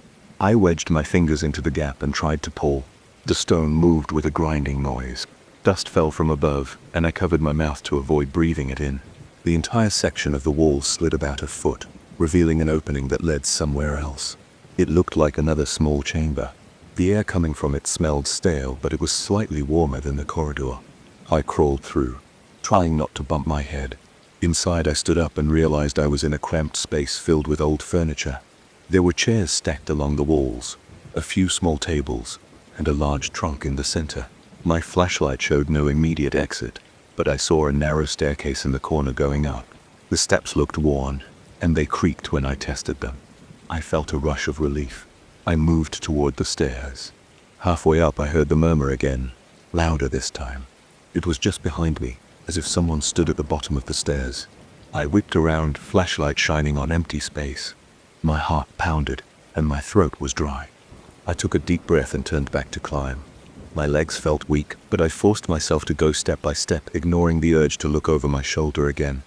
At the top of the stairs, I found a small wooden door. The handle turned, but the door seemed stuck. I pushed with my shoulder again. This time, the door creaked open, and I stumbled out into a different part of the building. It looked like another storage room, but it was on the main floor, or possibly a mezzanine. I hadn't explored it thoroughly. The air felt less heavy, and I could hear distant street sounds. I relaxed a little, finally feeling safer. I noticed a switch on the wall, and flipped it. A single overhead bulb flickered on. The room had a few dusty cabinets and an old coat rack. One of the walls had a boarded-up window that let in faint light from outside. I tried a door on the opposite side. It led into a hallway near the main auditorium. I recognized the high ceilings and the large doors that opened to the street. I was out of the hidden corridor. I walked toward the exit, stepping carefully because my legs were still shaky. The streetlights outside told me it was much later than I had realized. I felt a powerful need to get some fresh air. My shirt was soaked with sweat, and my hands were trembling. I stood on the front steps of the building, breathing in the night air. The city around me felt normal, and I heard a car passing in the distance. I realized I had left my phone upstairs in a different room, but I didn't care. I just wanted a moment to calm down. My mind kept going back to that cold corridor, the locked door, and the voice I couldn't explain. Everything felt too real to be a simple trick of the imagination. Later that night, I told myself I wouldn't mention it to anyone. I didn't want rumors to spread and slow down the restoration project, but my hands still shook when I remembered the door slamming shut on its own. I still wonder what that murmur was and why the corridor never appeared on any blueprints. The building has a lot of history, and I suspect there's more hidden behind those walls. I think about going back down to explore, but part of me worries it'll get trapped again. There's something unsettling down there, something I can't explain with basic logic. For now, I'm focusing on the safer parts of the project, but I know that locked corridor still exists. I can't forget it, and sometimes I catch myself staring at the basement door, wondering if it will swing open on its own one more time. I got the job offer on a Tuesday morning. The demolition company's manager called me out of the blue and explained that they needed an inventory of a decommissioned hospital before they started tearing it down. He said the owner only allowed access in the early hours to avoid disrupting nearby construction work during the day. The pay was good, and I had worked on a few similar projects before, so I said yes. I didn't mind odd hours. I just wanted to get in, count what was left, make a note of any equipment, and hand over my report. But I had no idea how uneasy that old place would make me feel. I arrived around midnight. I parked my car next to a locked chain-link fence. The security guard was half asleep in a little booth at the gate. He woke up when I tapped on his window, checked my paperwork, and then opened the gate. He explained that the building didn't have full electricity anymore. The lights were patchy, and the main power boxes were unreliable. I thanked him and drove through the open gate. The hospital looked massive in the dark. There were no streetlights around, and the big sign on the front was broken, with only a few letters still attached. Piles of debris and old construction material lined the perimeter. I locked my car and headed for the main entrance. I had a flashlight strapped to my belt, and I carried a small bag with a portable security monitor system, some tools, and a few empty folders to organize my findings. I also had a walkie-talkie to reach the security guard if anything happened. The front doors were glass but were covered in grime and old notices. One door was propped open. I slipped inside and found myself in a large lobby that smelled like damp concrete and stale air.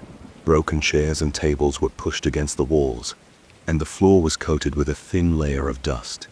My boots made soft crunching sounds with each step. I walked down the main corridor, checking door after door. Each room had a small sign, but many were faded or missing. Some rooms had old beds with no mattresses, some had large metal cabinets, and others were completely empty. My job was to note anything worth salvaging or reusing, so I jotted down the condition of a few stainless steel sinks and some overhead lights that still seemed intact. The quiet felt unnatural. A slight echo followed me wherever I went. At one point I stopped to listen because I thought I heard another set of steps. It sounded like they were coming from the far end of the corridor. When I shone my flashlight around, I couldn't see anybody. I took a breath and continued. After about 20 minutes, I reached a section where the hospital records had been stored. There were rows of cabinets filled with old patient files. Papers were scattered on the floor, and a cold draft brushed past my shoulders. It felt like a small breeze, but there were no open windows that I could see. I zipped up my jacket and pushed forward. A few metal doors in that area wouldn't stay open. They swung shut by themselves, even though there wasn't much wind. One door slammed so hard that I jumped and nearly dropped my clipboard. My heart thumped. I stood there telling myself it was just the uneven floor, or air pressure. I managed to steady my hands and moved on. I found a small administrative office with a single wooden desk and a few file boxes scattered around. The door had a busted lock, so it stayed open on its hinges. I set my bag on the desk, took out my portable monitor screens and placed them around so I could see different hallways at once. I had installed some small wireless cameras near the entrances to keep track of any movement. As soon as I switched on the monitors, I caught a flicker of motion in the main hall. It looked like a dark shape crossing from one side to the other. I blinked, thinking maybe it was just a glitch. I stared at the screen, waiting. Nothing else happened. I told myself it might be my eyes playing tricks, or a stray reflection from my flashlight. I started flipping through the scattered paperwork on the desk. Old invoices, maintenance logs, things like that. A strong odor of dust rose up. Then I heard a sharp intake of breath right behind me. It was a soft sound, like someone exhaling near my neck. I spun around with my flashlight aimed high. Nobody was there. The room was empty except for the desk and a row of cabinets. My pulse kicked up. I stayed still for a few seconds, listening. All I heard was a faint hum from somewhere in the walls, maybe a leftover electrical current or a broken ventilating fan. I swallowed hard and told myself to stay calm. I kept working, but I couldn't shake the feeling that someone was watching me. I finished checking that office and stepped back into the hallway. The quarter lights flickered now and then, casting strange shadows. My mind was on full alert. Every time a piece of paper fluttered, I jumped. Doors kept creaking and the cold drafts felt stronger. At one point, I decided to check the main generator room, hoping to see if there was any explanation for the power issues. I walked down to the lower level using the stairs. The stairwell smelled like mildew. The walls showed signs of water damage. I pointed my flashlight at the steps to avoid tripping on any debris. When I reached the bottom, I tried a switch on the wall. A single fluorescent bulb lit up overhead, flickering as if it was on its last legs. The generator room door was stuck. I put my shoulder into it until it gave way with a loud scrape. Inside, I found a row of rusty power boxes and a big generator in the corner. Everything looked old. Some wires were cut, and there was a puddle of water beneath a cracked pipe.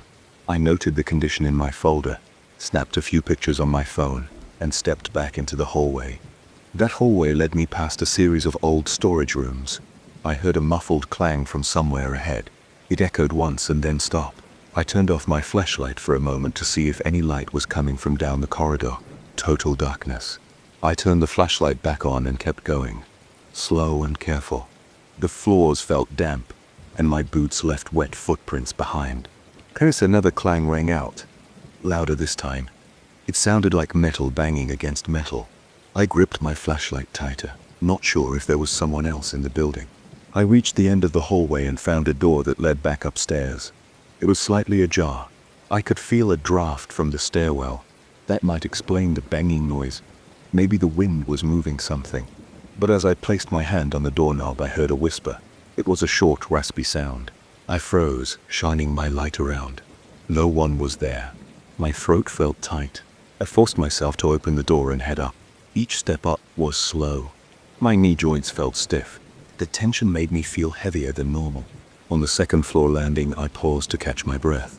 My heart was racing more than it should for a simple set of stairs. Back on the main floor, I checked the time. It was around 2 a.m. I had a few more sections to inventory. One was a smaller wing with old scanning equipment. The other was a cluster of exam rooms near the emergency entrance. I decided to handle the scanning equipment first. I made my way through the hallway, passing by doors that looked like they hadn't been opened in years. Several times, I thought I saw a quick movement in my peripheral vision.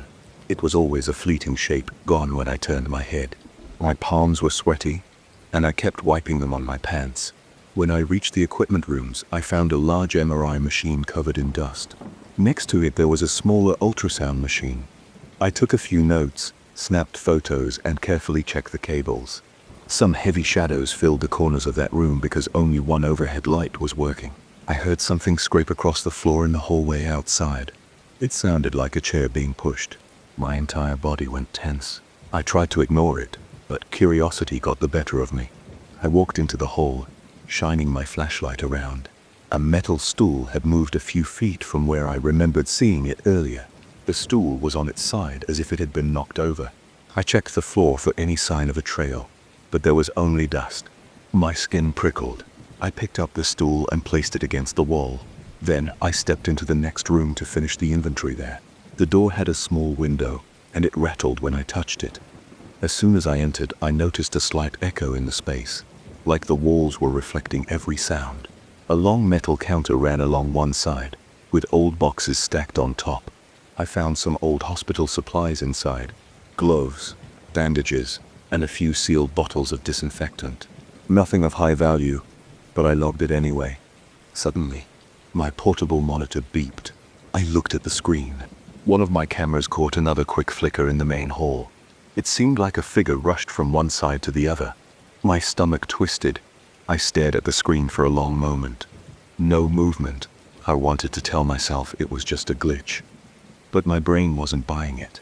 I decided to finish up quickly. I left the scanning area and headed for the emergency wing. That part of the hospital was darker than the rest. A few overhead bulbs were burnt out, and the hallway smelled stale. I saw large double doors at the end. They led to old treatment rooms. As I walked, I heard doors slam behind me in the distance. Each slam made me jump. I glanced at my monitor now and then, but it kept showing static and the occasional flicker. I kept my eyes forward and tried to focus on the job. In the emergency wing, I found some gurneys against the wall. Their wheels squeaked when I brushed past. The exam rooms had old curtains, a few broken monitors, and random supplies. I saw a stack of trays, a couple of rolling tables, and an unplugged crash cart in the corner. While I was checking the drawers, I heard a soft thump behind me.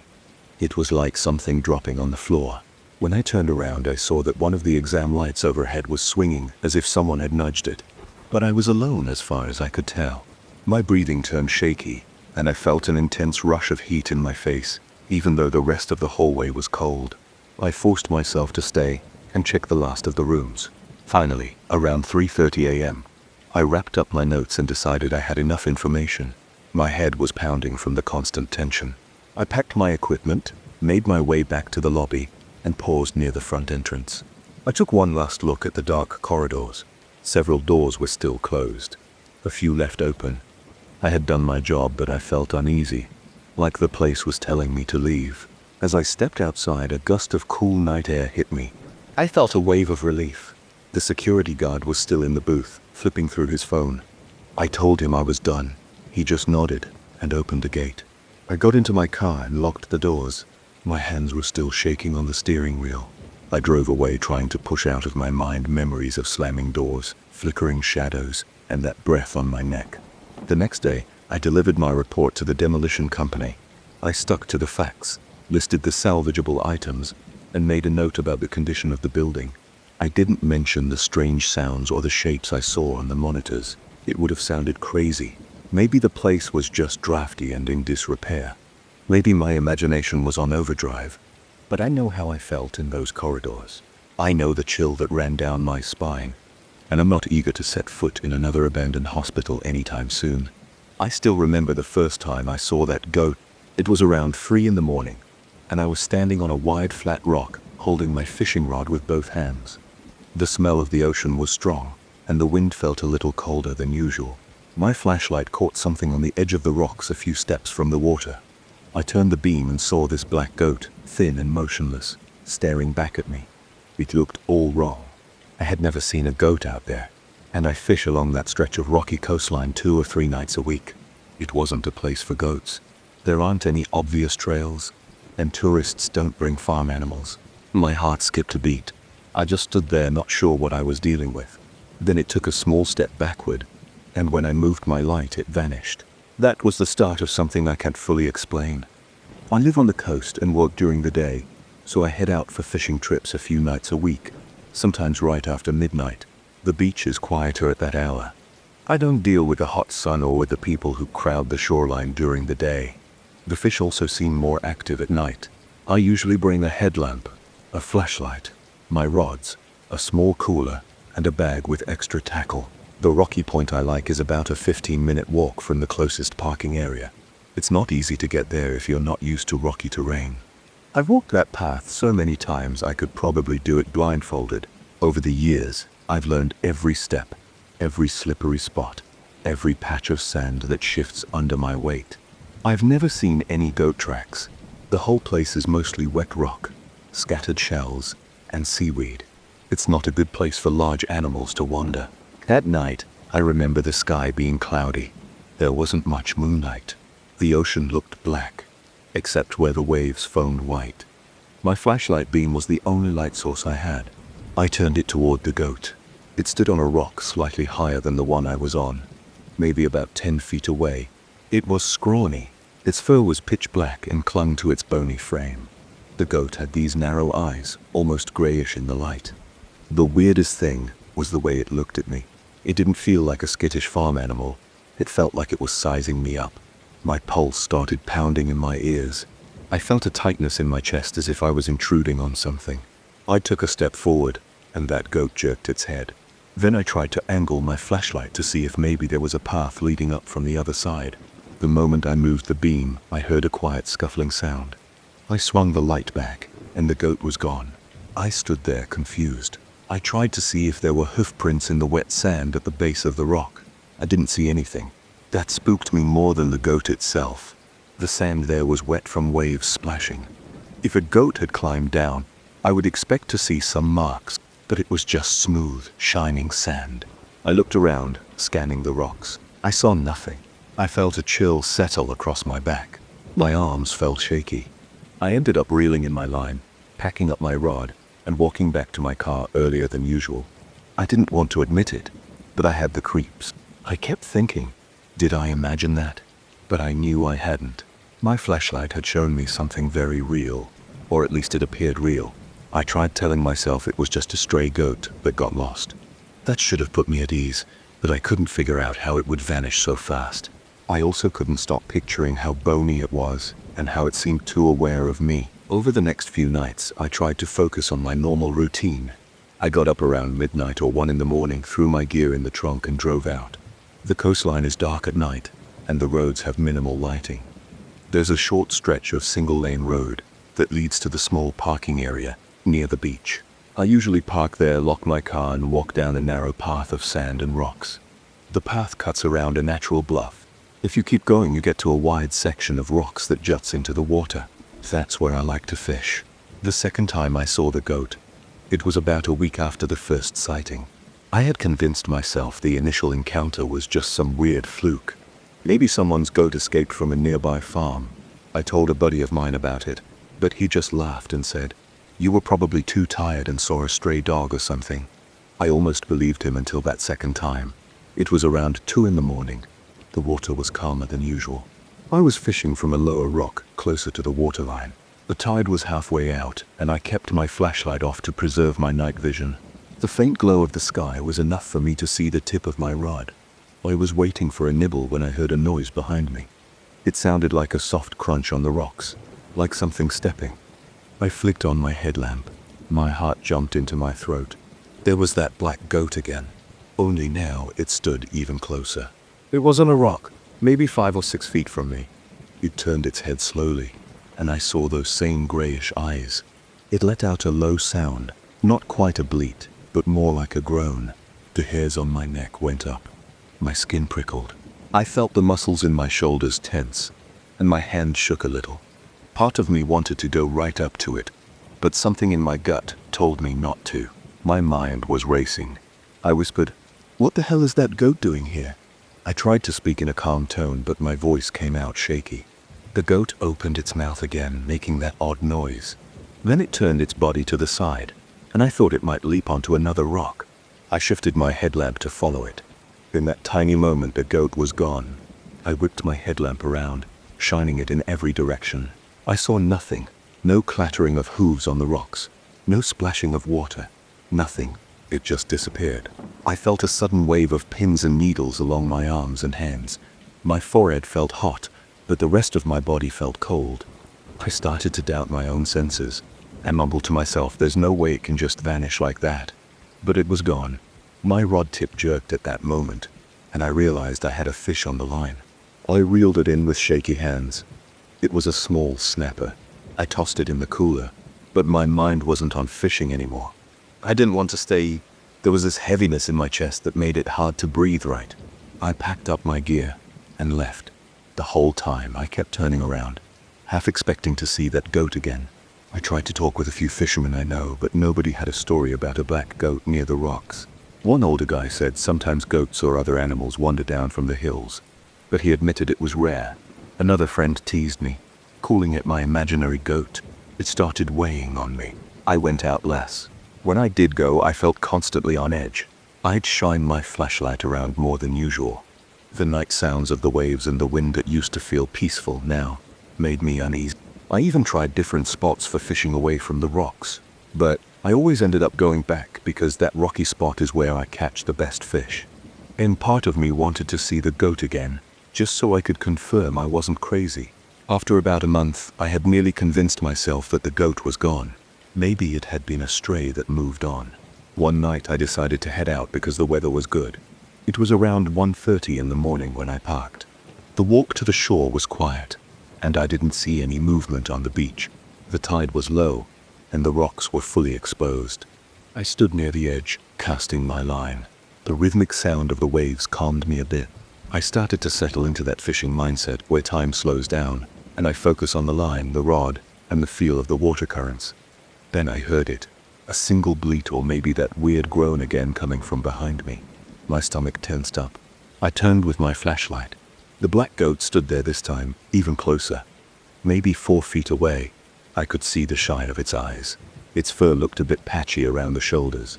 It stared at me and my pulse hammered in my ears. I wanted to chase it off, but my feet felt stuck. My mind was screaming to stay calm. I remember muttering, "What are you?" under my breath. Not even sure why I said that. The goat made another noise, something that sounded like a wet cough. Then, it moved 2 steps backward. I tried to keep the flashlight on it, but there was a moment when I glanced at my rod tip because I felt a slight tug. By the time I looked back, it was gone. I aimed my flashlight in every direction, but I saw nothing but rocks and water. I jumped across a small gap to check another rock shelf, thinking maybe the goat was there. I heard waves slapping against the stones, but no hoof sounds. I scanned the wet sand, no footprints. My legs felt weak. My heartbeat was too fast. My palms were sweaty. I couldn't stand being there. I cranked my reel, yanked my line in, and folded up my rod. My chest was tight. My breathing was shallow. I didn't even bother to store my gear properly. I just shoved everything into my bag and started back. As I walked away, I kept looking over my shoulder with the flashlight. Nothing moved behind me. I made it to the sand, then to the path leading up to the parking area. It's a bit of a climb, and normally I do it without thinking. But this time I felt like something was right behind me. I tried not to think about it, but every little sound made me jump. A couple of rocks tumbled in the dark, probably a crab or some shifting pebbles. I practically ran the last stretch.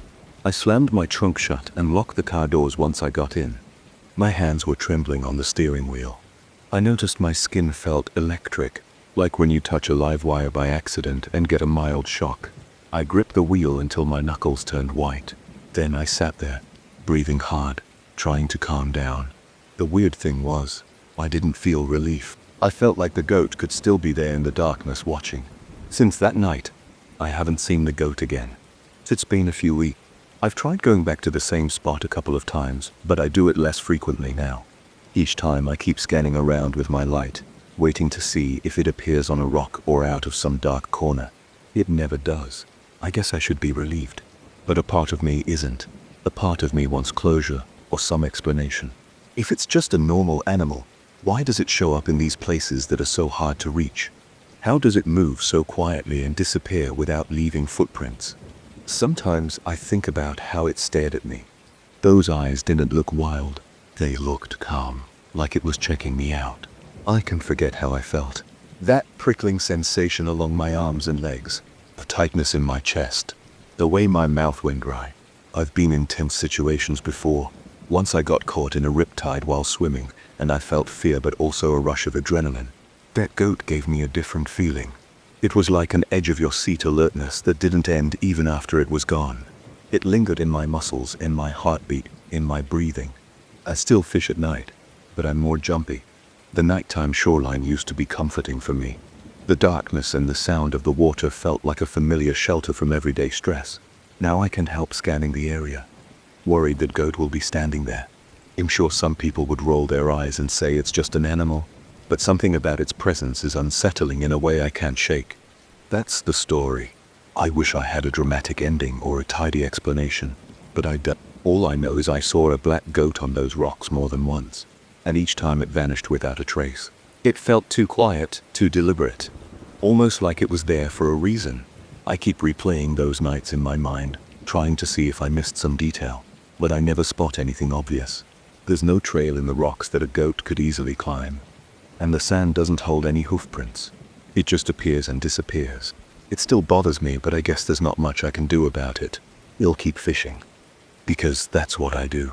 And if the goat shows up again, maybe he'll try to get a better look, or maybe I'll run. I honestly don't know. All I know is that every time I think about it, I get that same prickling feeling, like I'm wired with nerves that won't calm down. And that's that. I can't explain it. I only know what I saw. I checked into the hotel late on a Sunday night. My flight got delayed, and I arrived feeling sore and impatient. The conference started early the next morning, so I just wanted to drop my bag, shower, and sleep. I didn't expect anything strange. I just wanted a quiet place to rest. The lobby had a dim light near the reception desk. The carpet looked faded, and there was a faint smell of old coffee. The receptionist glanced up, handed me a room key without much conversation, and pointed toward the elevators at the end of a narrow hallway. The elevator doors squeaked on the way up, and I felt the walls vibrating a bit. When the doors opened on my floor, I stepped into a corridor that was even more worn down than the lobby. The carpet had a dull red color with patches that were darker, maybe from years of footprints. The walls had old wallpaper peeling near the corners, and the lighting was weak. It gave the entire place a cramped and tired look. My room was at the very end of that corridor. I turned the key, twisted the loose doorknob, and walked into a small space with a single bed, a desk, and a heavy wooden wardrobe. Everything looked old but clean enough. The bedspread had a bland pattern, and the lighting inside was a single lamp on the nightstand. I dropped my suitcase near the wardrobe, slipped off my shoes, and sat on the bed. I could hear a low humming from the air conditioner in the window. It worked, so I was thankful for that. I showered in a cramped bathroom with chipped tiles on the floor. The water took a while to get hot. Afterward, I dried off, pulled on a t-shirt and boxers, then climbed into bed. I set my phone alarm for 6:00 in the morning. I needed to be ready for the conference by 8. The bed was firm and the pillow was too thin, but I was tired, so I didn't care. I closed my eyes and fell asleep fast. On the first night, I woke up around 2:00 in the morning. It was abrupt, like my body sensed something wrong. At first I didn't understand why I was awake. Then I heard it. There were heavy footsteps in the corridor, moving up and down like someone marching. They didn't sound like normal steps. They were loud and even. I stared at the ceiling for a moment. My heart started beating a little faster. I wondered if it was another guest, maybe someone who was drunk or restless. I got out of bed, walked to the door, and looked through the peephole. The hallway was dark. The single overhead light was dim at best. I didn't see anyone. No shadows, no movement. The footsteps continued, but they sounded distant now, maybe near the other end of the corridor. I shrugged it off, thinking someone was pacing around. I went back to bed. It took a while, but I eventually fell asleep again. The next morning, I woke up groggy. The phone alarm startled me. I got dressed and headed down to the lobby for coffee. The place looked a little livelier in daylight. Other conference attendees were scattered around, picking up room keys or sipping coffee. I overheard people complaining about the outdated decor. but nobody mentioned strange footsteps. I brushed it off and told myself it was just late-night noise. I went about my day, attending the conference sessions, and tried to ignore the weird feeling I had about the hotel. That evening, I grabbed a quick dinner with colleagues, then returned to the hotel around 8. My colleagues were staying in different places, so I came back alone. I walked down the same narrow corridor to my room and noticed that the carpet looked more worn than I had realized the night before. The lighting flickered a bit, and there was a musty odor. I unlocked my door, went inside, and decided to read through some conference material before bed. My plan was to sleep early, but I ended up scrolling through my phone for an hour or so. Around midnight, I forced myself to turn out the light. The bed squeaked as I rolled over. My body ached from sitting in conference chairs all day. I eventually dozed off. Then it happened again. This time it was around the same hour, about 2 a.m. I heard those loud footsteps outside marching back and forth. They sounded like heavy boots. It was unsettling. I sat up, turned on the lamp, and stared at the door. My heart was racing. The sound stopped for a few seconds, then started again. I grabbed my phone and tiptoed to the door. I didn't even bother looking through the peephole. I opened the door carefully, trying not to make any noise. The corridor was empty. No one was there. My eyes scanned the length of the hallway. The lights were still dim. There was an exit sign at the far end, but I didn't see any movement. The footsteps had stopped the moment I opened the door. I took a step into the hallway and heard the floor creak. It felt chilly out there, like a draft was coming from somewhere. I stood still for a few seconds, listening. Nothing. I went back inside, locked the door, and sat on the edge of the bed. My stomach felt tense. I didn't like this at all. The next morning, I went down to the front desk and asked the manager if anyone else had complained about nighttime noise. He just shook his head and said that sometimes old plumbing makes weird sounds. I explained that these were clearly footsteps, not pipes banging. He gave me a polite smile and said I was probably hearing another guest returning late. His tone was dismissive. I didn't argue. I just wanted him to note it in case it happened again. The third night I came back later than usual because I grabbed dinner and a few drinks with some people from the conference. I was still on edge about the footsteps. I wasn't exactly scared, but I felt uneasy, like something wasn't right on that floor. When I stepped out of the elevator, I thought I caught the scent of some strong perfume. It smelled floral and intense, like someone had just sprayed it. The corridor was empty though. I didn't see anyone. I walked to my room, opened the door, and noticed that the smell didn't follow me inside. It stayed outside in the hallway. I decided to stay up later that night. I thought if it was a person I could catch them in the act. I left the lamp on and sat at the desk. I tried to read some conference notes, but I was too distracted. My eyes kept darting to the door, waiting. Eventually my eyelids got heavy. I checked the time. I stood up, shook my arms, and tried to wake up a bit. A few minutes later, I heard the footsteps. They started softly, then got louder. They sounded like someone marching back and forth. I rushed to the door, yanked it open, and stepped into the corridor. No one was there, but the footsteps continued ahead of me, down the corridor, near the far end by the exit sign. I couldn't see anyone, but the footsteps were distinct. I took a few steps forward. My heart was pounding. The footsteps sounded like they were moving away. The corridor was dark. The overhead lights were dimmer in that part of the hall. I thought I saw a flicker of movement, but it might have been a shadow. Then the sound stopped. I stood there, my foot tapping nervously against the carpet. A rush of cold air brushed against my face.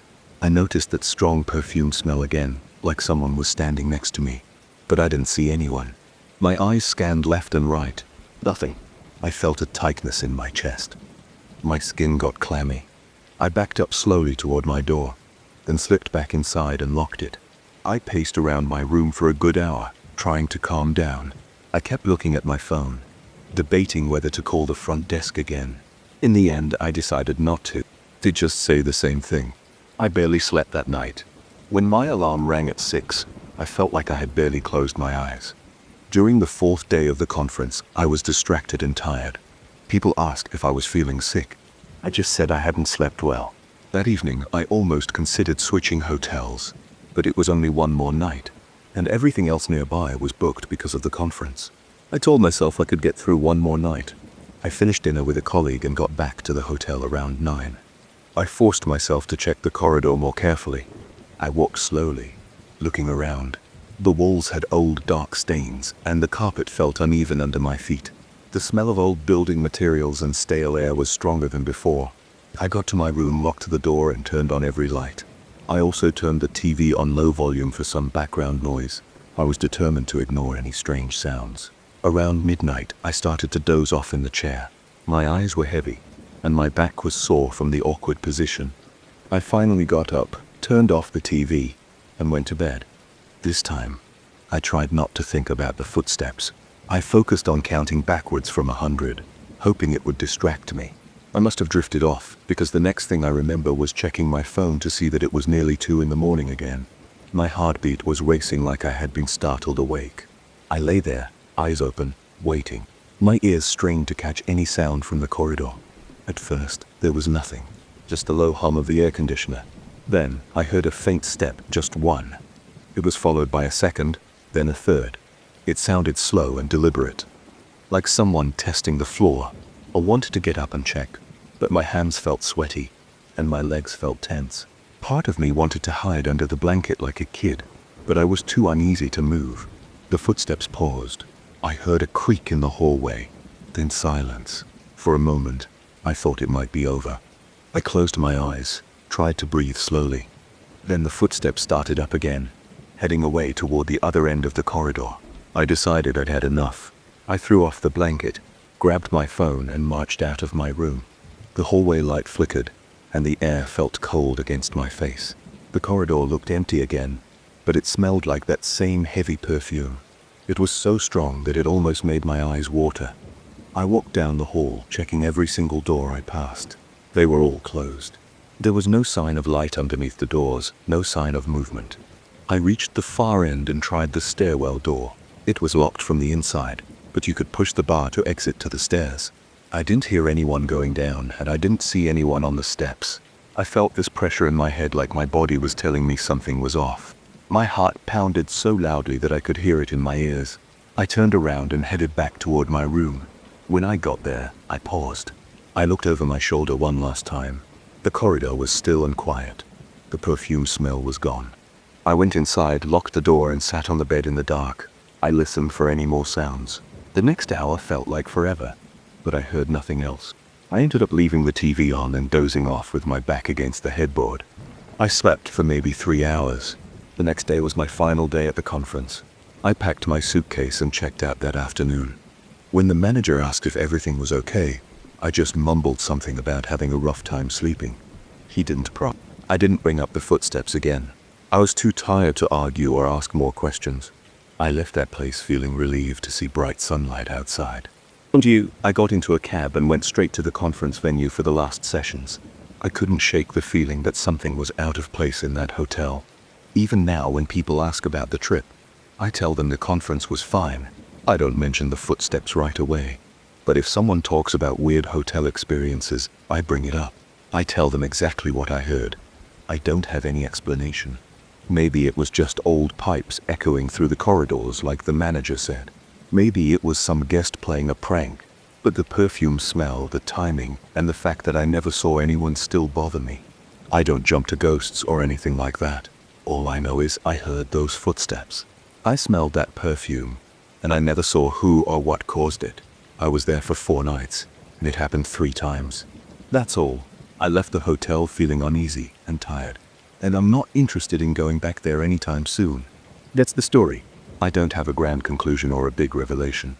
It was just an old hotel with narrow corridors, worn carpet, and noises in the middle of the night that I can't explain. I couldn't shake what happened. I went to visit a friend for a long weekend, and something felt off from the moment I arrived. I'm not talking about loud noises or big dramatic events. I'm talking about small creeping details that got under my skin and made me question everything around me. Now I'm back in my apartment, and I keep picturing his pale face and those nights by the fig tree. I drove out early Friday morning. The road was empty, and I got there before lunch. I expected to see him out front with a big grin, waving me in. Instead, I found the gate half open and the yard deserted. I killed the engine and stepped out. My shoes sank into the gravel.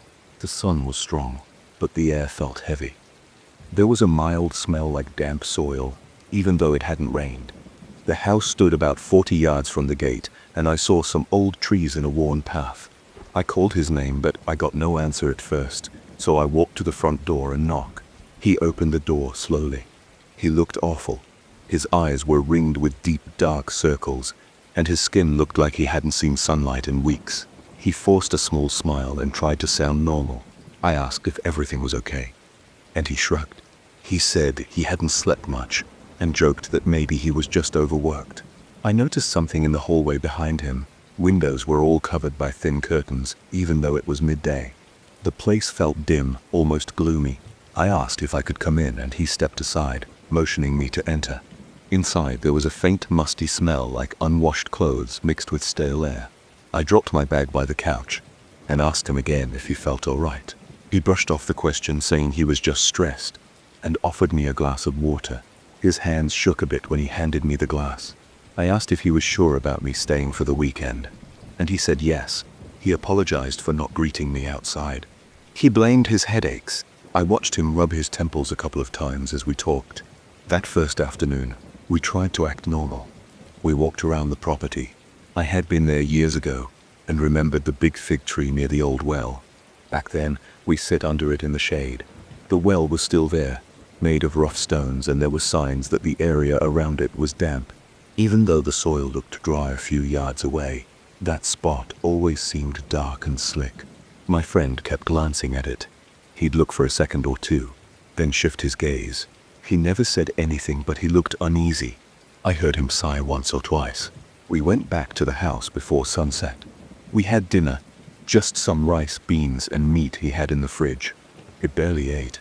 He kept looking at the windows like he was waiting for something. I tried to make small talk about work or sports, but he gave me short answers. Once it got dark outside, the wind picked up. I heard rustling in the trees, and the walls creaked. He started rubbing his forehead again. He said he might need to lie down early. I watched him get up from the table and walk to his room without another word. I sat there alone for a bit, trying to decide if I should leave. But I figured he just needed rest. So I cleaned the dishes, turned off the lights in the kitchen, and made my way to the guest room. His house was quiet at night except for the occasional sound of old wood settling. Around midnight I woke up because I heard footsteps outside in the yard. They were slow and uneven. I got up, slid on my shoes, and opened the back door. The air was cold. The sky was clear, and I could see stars. I followed the sound around the side of the house until I reached the yard area near the well. He was there, standing with his back to me. I called his name. He turned his head slightly but didn't really look at me. He was mumbling something, but I couldn't make out the words. I got closer and realized he was repeating short phrases that didn't make sense, like fragments of thoughts. I heard something like, "Can see, it's coming, not again." It was unsettling because his voice was low and shaky.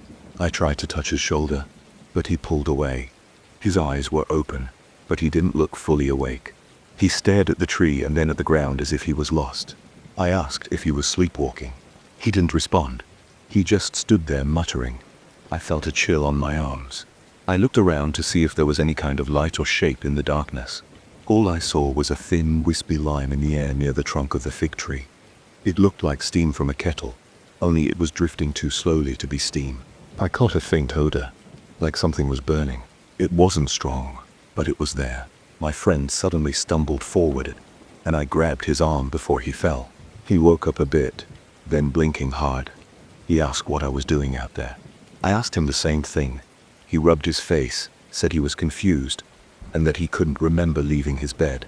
He looked around, noticing the tree and the well. He frowned, looking annoyed at himself.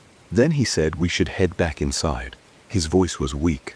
He couldn't walk straight at first, so I had to hold his elbow. When we got back inside, he asked me not to mention it anymore.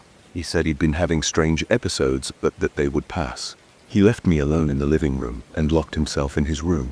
The next morning, we avoided the topic. We had a quick breakfast, but neither of us spoke much. He kept looking out the window toward the well. At one point I asked him about last night. He said he didn't remember. He only recalled some weird dreams. I told him what I saw, and he got tense. He said I should leave if I felt uneasy. I told him I was worried. He sighed and said something about the land being heavy. He didn't use that exact word at first, but it was close to it. Then he repeated it in a tired voice. "It's heavy here, man. This place is no good sometimes." I didn't know how to respond. I felt a pressure in my chest, like I was in a place where I didn't belong. But I had driven all that way and I didn't want to abandon him. So I said I'd stay at least until Sunday. We spent the rest of the day fixing small things around the house. I tried to keep him busy, hoping it would distract him. We cleaned some gutters, patched a hole in a fence, and raked leaves. He seemed okay when the sun was up. He even cracked a joke now and then. But as soon as late afternoon rolled around, he got quiet again. His eyes would drift toward the fig tree, and he'd pause in the middle of whatever he was doing. I asked if something had happened there recently, but he said no. He looked away and mumbled that he didn't want to talk about it. That night after dinner, I stayed up later. I brought my phone out to the porch and tried to relax, but I kept glancing at that tree. The moon was out, so I could see the silhouette of the branches. The well was just a dark spot next to it. Then I noticed something faint near the trunk like a thin haze. I leaned forward and tried to focus. It wasn't moving much. It just hovered near the ground. I felt a slight breeze, but that haze didn't dissolve or blow away. I stood up, my heart pounding, and walked down the steps. The grass was damp, and my friend was nowhere in sight. The house behind me looked dark, except for one light in the hallway. As I got closer to the tree, I heard a rustling sound. It wasn't the wind. It was like someone was lightly brushing leaves together. I crept closer until I was a few steps from the trunk. The haze looked like a thin smoke. It had a light gray color, almost transparent. I sniffed the air, but all I caught was that same faint burning smell I noticed the previous night. My stomach clenched. I crouched, trying to see if there was a fire or embers on the ground. There was nothing visible. The soil looked moist. I took one more step and then I felt dizzy. It hit me fast, like when you stand up too quickly. My vision blurred and I swayed. I backed away, breathing hard. My chest felt tight. I hurried back to the porch and sat on the steps until my head cleared. I felt sweat on my forehead and a cold shiver running down my arms. I stayed out there trying to calm down until I heard a creak from inside. My friend opened the door. He looked tired. He asked if I had gone near the tree and I admitted I had. He told me not to do that again. His voice was firm, not quite yelling, but close. Then he said, "I'm not kidding. You shouldn't go there. It gets worse if you do." I asked what he meant, but he wouldn't explain. Instead, he just stood there breathing heavily and then turned around and walked back in. I went inside too, but I couldn't sleep. I felt the dizziness lingering like a hangover. Every time I closed my eyes, I saw that tree and the thin smoke. Around 2 in the morning, I heard low mumbling again. I jumped out of bed. My heart was pounding, and I had that nervous buzz under my skin. I checked the hallway and saw his bedroom door open. His bed was empty, but the front door was ajar, letting in a slice of moonlight. I hurried outside. He was by the tree again, this time touching the trunk, running his hand over the bark as if he were looking for something. His shoulders were hunched, and his head was bowed. I walked up behind him and asked if he was awake. He didn't respond. I could hear him mumbling the same words as before. I grabbed his arm, but he kept staring at the trunk. I started to pull him away. That's when he turned around, his eyes glassy and wide. He told me to let him go. His tone was sharp, almost angry. I froze. Then he staggered backward, as if he had lost his balance. I caught him under the arm, and he snapped out of it. He recognized me, looked around, and saw the smoke. It was thicker now, drifting near his ankles. He grimaced, looking sick to his stomach. I led him away, supporting him as he stumbled. Once we reached the porch, he gasped for breath. I noticed his forehead was slick with sweat, and he looked ready to collapse. We went inside and he sank onto the couch. He apologized over and over. He insisted he had no idea what was happening. He said he thought he might be losing his mind. I told him we should get help, maybe call a doctor. He shook his head. He kept saying it wouldn't matter, that something was wrong with the land. "It's not me," he muttered. "It's this place." I asked how long it had been going on. He said it started a few months ago. Just occasional headaches and weird dreams. Then he began feeling dizzy around the well in the tree. Sometimes he'd wake up outside, unsure how he got there. He insisted the property was cursed and that I should leave for my own good. I didn't sleep much after that. By morning I had a headache of my own. The air felt stale, and even the sunlight didn't make me feel better. My friend barely said a word during breakfast. He suggested that I pack my things and go before dark. I looked at him and saw how exhausted he was. He had trouble keeping his eyes open, like someone who hadn't slept in weeks. I asked if he'd come with me to see a doctor. He refused. He said he had to stay because the place was in his name, and he couldn't just abandon it. I argued, but he wasn't hearing it. He walked off toward his room and closed the door. I stepped outside to get some air. The day was bright, and the sky was clear. I walked toward the well out of curiosity, but I didn't see any smoke. Everything looked normal, just the same old fig tree and that round stone well. The ground felt cool under my shoes. I stood there for a moment thinking about how calm it seemed in daylight, yet how unsettling it became at night. I felt a small swirl of nausea in my gut, like my body was warning me to leave. The silence felt thick, and I sensed my own heartbeat in my ears. I made up my mind to go. I wasn't doing him any good by staying. In fact, I might have been making things worse. So I packed my bag, threw it in my car, and then found him on the porch. He was sitting in a rickety chair, his eyes half closed. I told him I was going to head out. He just nodded. He tried to smile, but couldn't. I asked him one last time to come with me. He shook his head and said he'd be fine. I didn't believe him, but I respected his decision. I felt a knot in my throat when I realized he was probably going to stay alone out there night after night. I drove off. As I passed the gate, I looked in the rearview mirror. I saw him standing in the yard. His posture was slouched. His face was turned toward the fig tree. I couldn't see his expression clearly, but I guessed he was lost in thought. I kept driving, trying not to look back again. My mind was jumbled with questions I couldn't answer. I just knew I felt relief when the dirt road merged with the main highway and I saw more cars around me. I've been back home for a few days now. Sometimes I catch myself staring at the shadows in my bedroom, half expecting to see that thin smoke. I have no real explanation for it. I don't know if it was some kind of gas from underground or a reaction to mold or something else in the soil. I only know how it felt. It felt real, and it felt dangerous. I keep thinking about him out there pacing in the yard and waking up in the middle of the night. I hope he's okay. I'm worried that I made a mistake by leaving him alone, but I also know I couldn't handle another night in that place. That's all I can really say about it. I've never experienced anything like that before, and I'm not sure I want to again. I never thought a cheap painting from a local bazaar could leave me feeling so unsettled. I collect old artwork as a hobby. I like browsing thrift stores and garage sales for pieces that others overlook. Most of the time, I just enjoy the hunt. I go in, look around, grab something that catches my eye, and then head home without giving it much thought. On a Saturday afternoon about a month ago, I walked into a small charity sale on the east side of town and spotted a frame leaning against a table. It was a painting of an autumn landscape with faded oranges, yellows, and browns. It looked old. The glass protecting it was dusty, so I bent down and wiped it a bit with the cuff of my jacket. I saw that the scene wasn't too detailed, but it had a certain mood that felt calm.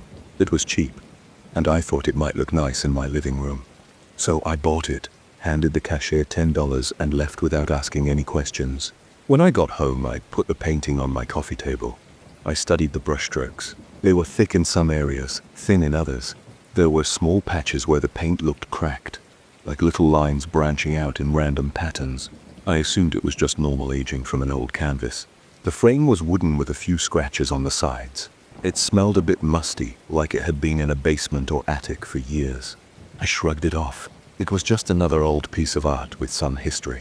I walked around my apartment trying to decide where to hang it. My living room walls are white, so I thought the fall colors would pop. I drilled a small hook into the wall above my couch and carefully placed the painting there. I stepped back, checked if it was crooked, then adjusted it a bit. It looked fine, just a standard old landscape painting. Nothing about it screamed unique. I went to the kitchen, grabbed a drink, and sat on my couch to admire my new find. A few hours passed, and I didn't notice anything special. I turned on the TV, made dinner, and eventually went to bed. The next evening, I was reading on my couch. The sun was setting outside, and a little bit of light was hitting the painting. I looked up and felt something off about the leaves in the painting. They seemed darker, almost as if they had lost some of their bright orange color. I blinked a few times, thinking maybe it was the angle. I got up, walked closer, and leaned in. I still saw that the leaves weren't as vibrant as before. I turned on a lamp near the painting to see if it was just a trick of the dim light. Under the lamp, the color seemed slightly different from what I remembered. Still, it wasn't drastic. I decided I was probably imagining it. Sometimes old paint changes color under certain lighting conditions. I took a quick photo with my phone to compare the next day and went back to reading. The following morning, I checked the painting again. It looked the same as it did the day I bought it. The oranges and yellows were back to normal. I flipped through the photos on my phone. The difference was barely noticeable, so I dismissed it as my eyes playing tricks on me. I went to work, came home in the afternoon, and everything seemed fine. By the end of that week, though, the feeling of something being off started growing. I would look at the painting in the evening, and the leaves looked a bit wrinkled or shriveled in places. I felt a bit uneasy, like I was noticing something I couldn't explain. But I tried to stay rational. Old paintings can behave strangely under changing light. Maybe it had something to do with the temperature or humidity in my apartment. One day I arrived home around 4 o'clock in the afternoon, which was earlier than usual. There was a sliver of sunlight coming through the window. It hit the painting at a sharp angle, and I saw a tiny figure standing in the background of the scene. The figure was barely taller than half a centimeter. It looked like a person standing under a tree. I squinted and thought, I don't remember seeing that before. My heart picked up speed. I leaned in. The figure had a faint outline, but I couldn't make out details like clothing or facial features. It was more like a blurry shape. I grabbed my phone and tried to snap a photo. The sunlight shifted, and a second later the little figure was gone. I stared for a while, tilting my head, adjusting my phone's angle. But the figure was gone. I walked away feeling a slight chill. My hands felt tense, and a weird sensation settled in my stomach. I caught myself thinking this was some strange optical illusion. I turned on all the lights in the living room and got as close as I could, but nothing was there. I tried to ignore it, but my mind kept going back to that weird shape. I told myself to focus on something else, so I made dinner, checked my emails, and watched some online videos to relax. But I couldn't stop glancing at the painting. That night around 7, I turned off the main lights, leaving only a small table lamp on. I studied the painting from my couch.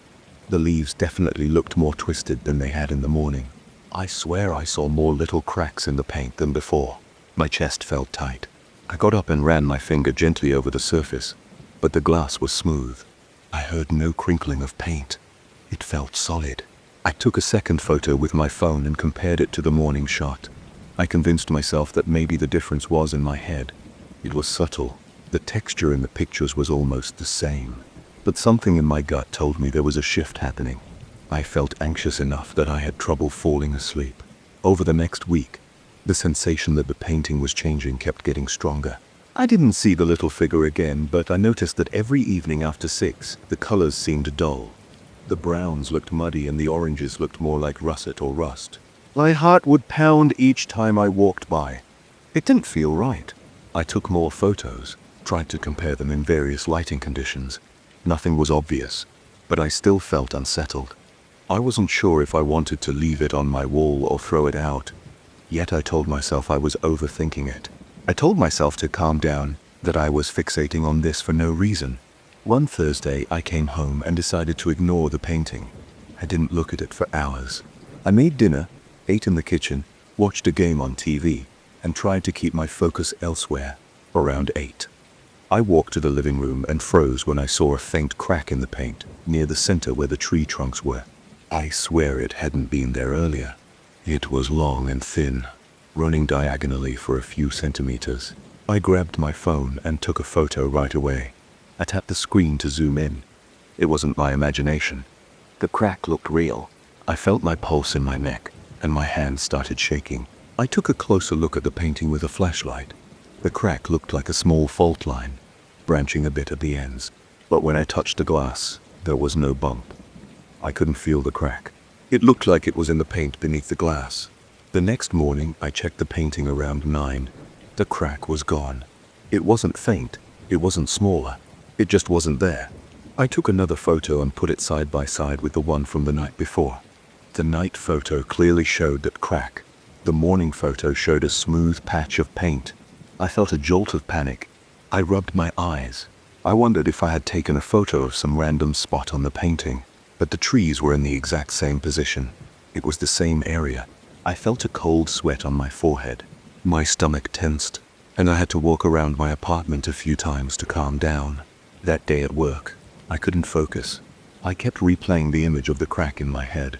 I considered the possibility that maybe I was photographing different parts of the painting, or that the glass had some reflection causing the illusion, but it matched too well. I had the two photos right there on my phone, one with a visible crack and one without. By Friday evening, I decided to try an experiment. I set up a small camera on a tripod in my living room, pointed it at the painting. I turned off any bright lights except for a lamp in the corner. I hit record on the camera and left it there. I sat on my couch, phone in hand, feeling nervous. My left foot kept tapping the floor. My mouth went dry. At some point I realized I was sweating, so I turned on a fan. But I didn't take my eyes off the painting. I sat there for an hour. Nothing changed. The leaves stayed dark. The paint looked old, but I didn't see any dramatic shifts. I felt myself getting frustrated and a little scared. Around 8:30 I noticed a slight movement in the reflection on the glass, like a flicker of light. I got up and walked closer, but I heard nothing unusual. I stood there, studying the surface. Then I saw the crack appear again, very slowly over a span of about 20 seconds. It was like a faint line forming in the background of the paint. My heartbeat pounded in my ears. I clenched my jaw. I wanted to look away, but I couldn't. My camera was still recording behind me. So I felt a moment of relief, thinking finally, proof. I leaned in, maybe 8 inches from the painting. The crack reached from near the top of one tree trunk to the base of another. I swore I heard a faint scratch, but I can't be sure if it was just in my head. I stopped the recording after a few more minutes.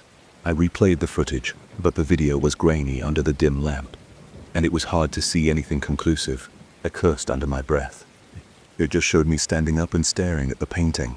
I could make out a slight line if I paused at just the right moment, but it wasn't crystal clear. I felt a rush of anger and fear. My heart was beating so hard it made my chest ache. When I woke up on Saturday, I checked the painting again. The crack wasn't there.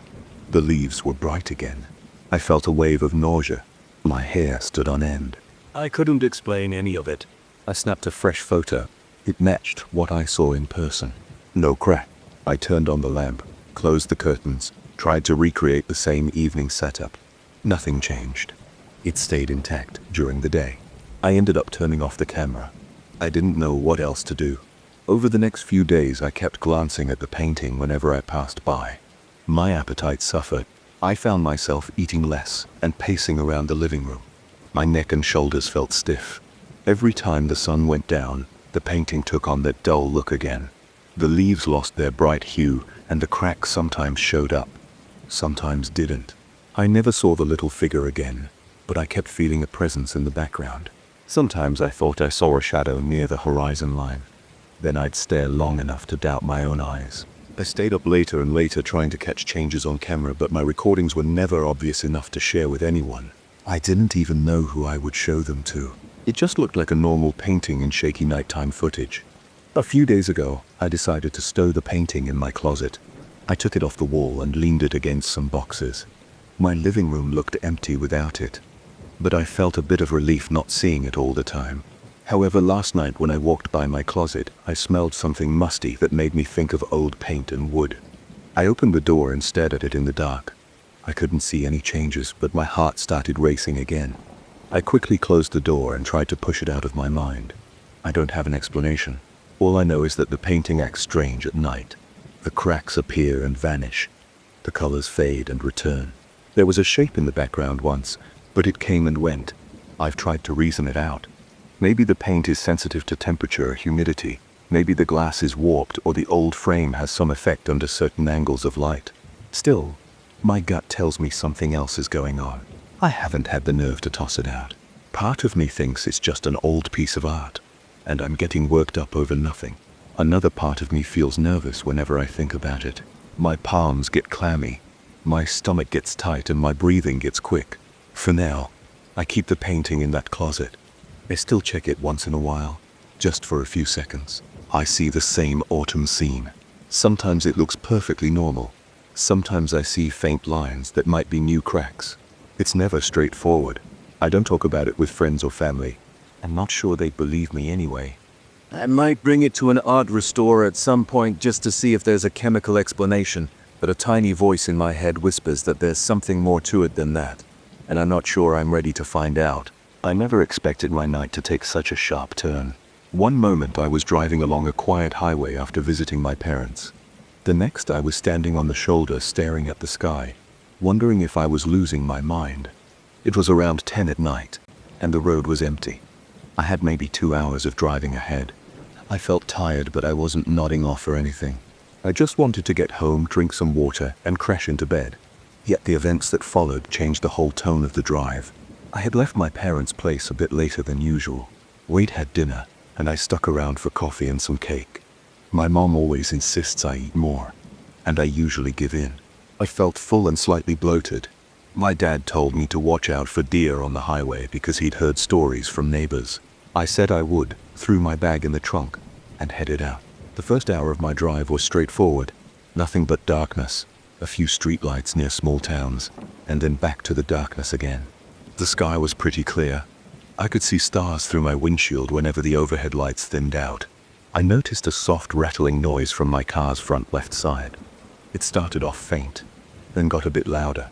At first I thought maybe it was a loose piece of plastic under the hood. I tried ignoring it, but it kept getting on my nerves. I was about 50 miles from any major city, stuck in this rural stretch with fields and a few patches of forest around. There were no nearby gas stations or rest stops, so I decided to pull over onto the shoulder. I figured I'd check under the hood, see if anything was obviously out of place. I put on my hazard lights and eased the car onto the gravel. I heard crunching under the tires as I braked. The engine idled with a low hum, and I felt the vibration through the steering wheel. The night air was cooler than I expected. I shut off the car to hear better, stepped out, and popped the hood. There were no streetlights, so I used the flashlight on my phone. I could see the belts and hoses. Nothing looked torn or broken. I jiggled a few things, checked the oil level, and it all seemed fine. I felt a bit of relief, but I also felt unsettled by the isolation. The only sounds were insects, a soft breeze through the trees, and my own breathing. I closed the hood and took a second to look around. The land to my left was mostly flat farmland, and to my right there was a row of tall trees that formed a dark outline against the sky. The silence felt heavy. Normally I'd see at least one car or truck passing by, but there was nothing. There was just me out there. I rubbed my arms because I felt a slight chill. I walked to the passenger side door, thinking about grabbing a jacket. That's when I caught a glimpse of some lights above the treetops. At first I thought it was an airplane. The lights were white, not blinking, just steady. There were 3 of them, spaced apart, forming what looked like an upside-down triangle. They were far above the trees, but didn't move like a normal plane. They seemed too still. I leaned against my car, trying to figure out if they were moving at all. After a few seconds, I noticed the slightest shift in their positions, almost like slow drifting. It was subtle, but I was sure I saw it.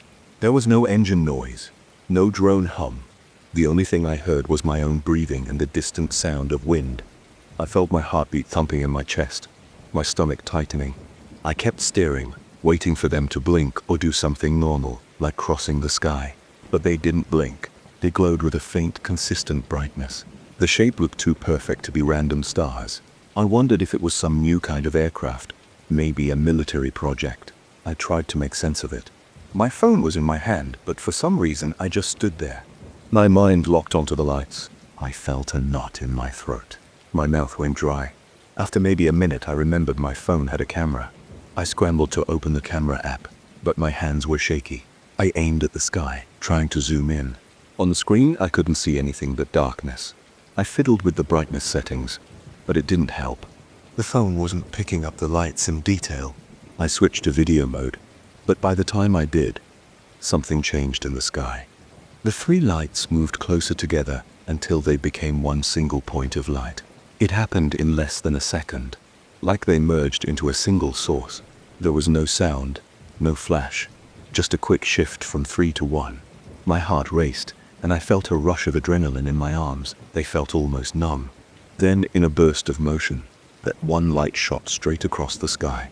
It covered an impossible distance in a fraction of a second, then vanished behind the tree line. I barely caught the movement in my peripheral vision. There was no roar, No sonic boom. Nothing. It was just gone. My phone was still in my hand, pointing uselessly. I had no footage, I had no evidence. I stood there breathing hard, eyes scanning the sky. I felt sweat on my forehead, and my shirt clung to my back. The wind felt colder, and my arms had goosebumps. I checked the time on my phone. Only a few minutes had passed since I'd stopped. I wanted to call someone, maybe my mom or a friend, but I hesitated. What would I say? I saw lights in the sky that formed a triangle, then zipped away. It sounded ridiculous. People see weird things all the time. Most of the time it's just a trick of the eyes or a simple explanation. But my gut told me this was different. I hadn't been dozing off. I knew what I saw. My mind went to drones, experimental aircraft, or some strange atmospheric event, but none of that felt convincing. The silent speed, the way the lights merged, and the absence of any blinking didn't match anything I'd known. I took a deep breath, got back in my car, and locked the doors. My hands were trembling on the steering wheel. I tried starting the engine. For a moment, nothing happened. Then it roared to life. I sighed in relief. I turned off the hazard lights and pulled back onto the highway, checking the rearview mirror as if something would appear behind me. The road was still empty. My headlights lit up the asphalt in front of me, but everything else was dark. As I drove, I kept glancing at the sky. My heart rate slowly went down, but I remained on edge. A part of me hoped to see those lights again, just to confirm I wasn't imagining things. Another part of me was terrified at the thought of them reappearing. My shoulders felt tight and my jaw was clenched. I tried turning on the radio for some noise, but the reception was poor. I only got static and faint voices. I turned it off. Silence felt more comfortable than static. I wanted to process what had happened. Every few miles I saw exit signs, but they were for tiny farm roads or local routes. I didn't want to wander around in unfamiliar areas. I decided to keep going until I reached a bigger town or a rest stop. I kept replaying the sight of those 3 lights in my head. I remembered how they formed a perfect triangle and how they merged into one. I tried to recall if I heard anything at all. Not a single buzz or hum. Nothing. It was like they were in a vacuum. I also tried to remember if there was any change in the air. Did I feel wind picking up? Did I sense heat or static electricity? Nothing stood out. It was just silent and dark. Eventually I saw a small rest area. It was lit by a few lampposts and had a vending machine near some bathrooms. I pulled in. There was no one else around, just a couple of parked cars that looked like they'd been left there for the night. I parked under one of the lights and turned off the engine. My legs felt stiff when I got out. My back was tense, and I stretched a bit. I walked over to the vending machine to get a bottle of water. My hands felt steadier, but my mind was still racing. I paid for the water and drank half of it in one go. It tasted lukewarm, but I didn't care. I needed to hydrate. My throat felt parched. I stood there, looking at the empty lot. The sky here was still clear, and I could see a lot of stars but no odd lights. A flickering bug zapper near the bathroom made a slight buzzing sound. A moth hit it, and I heard a brief sizzle. I flinched. My nerves were shot. I took another sip of water and leaned against the vending machine, trying to make sense of everything. My phone showed a few bars of signal, so I considered calling someone. But I didn't want to start a conversation about strange lights. Instead, I just opened a messaging app and typed a short note to a friend. "You won't believe what I just saw." Then I erased it, deciding to keep this to myself for now. I got back in my car and sat there for a while with the door open, letting the night air in. I kept expecting a car to pull up or a truck to roar by, but the lot stayed empty. The overhead light in my car revealed the tension on my face in the rearview mirror. My eyes looked tired but alert. My mind was jumping between curiosity and doubt. Maybe it was some advanced military drone, or the shape could have been some kind of formation flight. The speed might have been a trick of perspective. But then I remembered the absolute silence and the way the lights merged. It didn't add up. I eventually closed the door, turned the key, and got back on the highway. The rest of the drive felt long. My grip on the wheel was tighter than usual. My eyes darted to the horizon from time to time. I just wanted to see headlights of another car. Any sign of life. After about 30 minutes, I did see a pair of headlights in my rearview mirror. But whoever it was didn't catch up to me. They were too far behind. It was enough to remind me that I wasn't alone in the world, though. When I finally reached the outskirts of my city, I breathed a heavy sigh of relief. Streetlights lined the road, and there were cars at stoplights. I felt some of the tension lift. I pulled into a gas station, filled up, and checked my tires again. The rattling noise hadn't returned. Maybe whatever it was had been a piece of debris stuck somewhere. I didn't care at that point, I just wanted to get home. I parked in my usual spot near my apartment building and sat there for a moment. Engine off, keys in my hand. The night felt different than usual. The city lights and the distant sound of traffic gave me a sense of normality, but I couldn't shake the memory of those 3 lights. My heart still beat faster when I thought about it. I got out of the car, grabbed my bag, and headed upstairs. My apartment was quiet and slightly stuffy. I tossed my bag on the couch and went straight to the sink for a glass of water. My hands were still a bit shaky, but not as bad as before.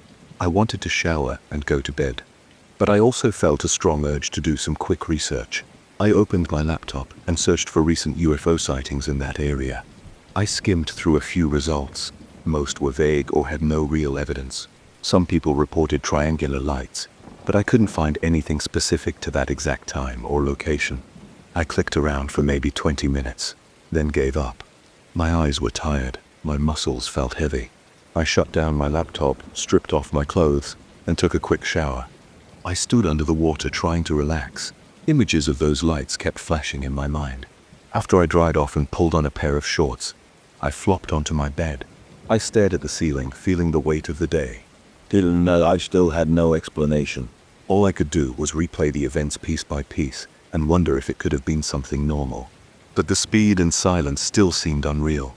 I didn't hear any aircraft that quiet in my life. I turned onto my side and tried to get comfortable. My mind was racing, but eventually exhaustion took over. I drifted off to sleep with the lingering thought that I'd seen something I couldn't define. The next morning, I woke up feeling drained.